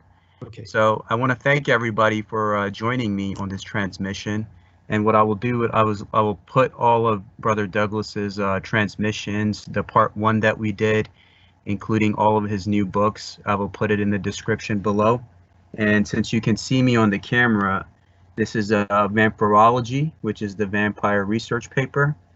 And this one is the Roswell deception and the demystification of World War II, which I will post to both the Amazon and the publishing link and the part 1 of this conversation, so you can get a better understanding of both part 1 and 2 of what myself and Brother Douglas are building upon, which, you know, we will do a future part 3, most likely end of August, just like we did now, end of July. And we will keep this a monthly cycle, so that way Brother Douglas's message is getting out there. And of course, as Ziggy Ramdas says, that this is going to stir up the nest of the Cthulhuoids. And it's important that you all support Brother Douglas Dietrich. And also, please catch his transmissions, as I always have the honor and privilege to be on his show as a guest, and to just share that love and light that we're doing to fight against the cults of the kings of Edom and the anti-gods. So please join Team D every Wednesdays and Sundays from 5 p.m. Pacific time and 8 p.m. Eastern time. And my love and light always with Brother Douglas Dietrich. And I greet you all and bid you all farewell with the greeting of Assalamu alaikum. Peace be upon you all, and we will continue this in a future transmission. Bless you. That was wonderful. Thank you so much. So I take it we can say goodbye for now to each other, but certainly look forward. Shall we schedule the next appearance now for next month? Sure, we can do it now. Yes, let's do that. Okay, then. And thank you for your patience. It feels like I went 4 hours. Was that the case? No, not necessarily. What Skype does is, I think every 3 hours they split the file, so the file size is not too big. So just like how, also I want to, while this is being recorded, I also want to say that I atoned myself from using Zoom, instead of using Zoom, to use Skype. And I'm glad that I've been using Skype ever since Brother Douglas Dietrich recommended it, to not just interview him, but all of Team D, to get everybody's message out there. And Skype, it's so much easier, and it's made my life easier. So I want to thank Brother Douglas Dietrich on that regard, where it allows you to save the video right away. You don't have to go through any of the complications that you have to do with Zoom and other platforms that are out there. So, and again, also I want to reiterate that go on Amazon and report the 1-star reviews of the Gang Stalkers, and leave a 5-star review of your own, and purchase Brother Douglas's book, whether through the publisher directly or through Amazon, whichever way it's comfortable for you. God bless you. Thank you so much, and have a blessed weekend. Thank you, Brother Douglas. Okay, so let's schedule for now. Shall it be August 28th? Let me check my calendar. 28, 20. Yeah, that's perfect. August, because end of August I'm free, so 28th we could do same time. Great. Just like we did today, which will be, I guess, 3 p.m. Eastern time and high noon in Pacific. Yes, that's correct. And so bless you, my dear brother. Love you dearly.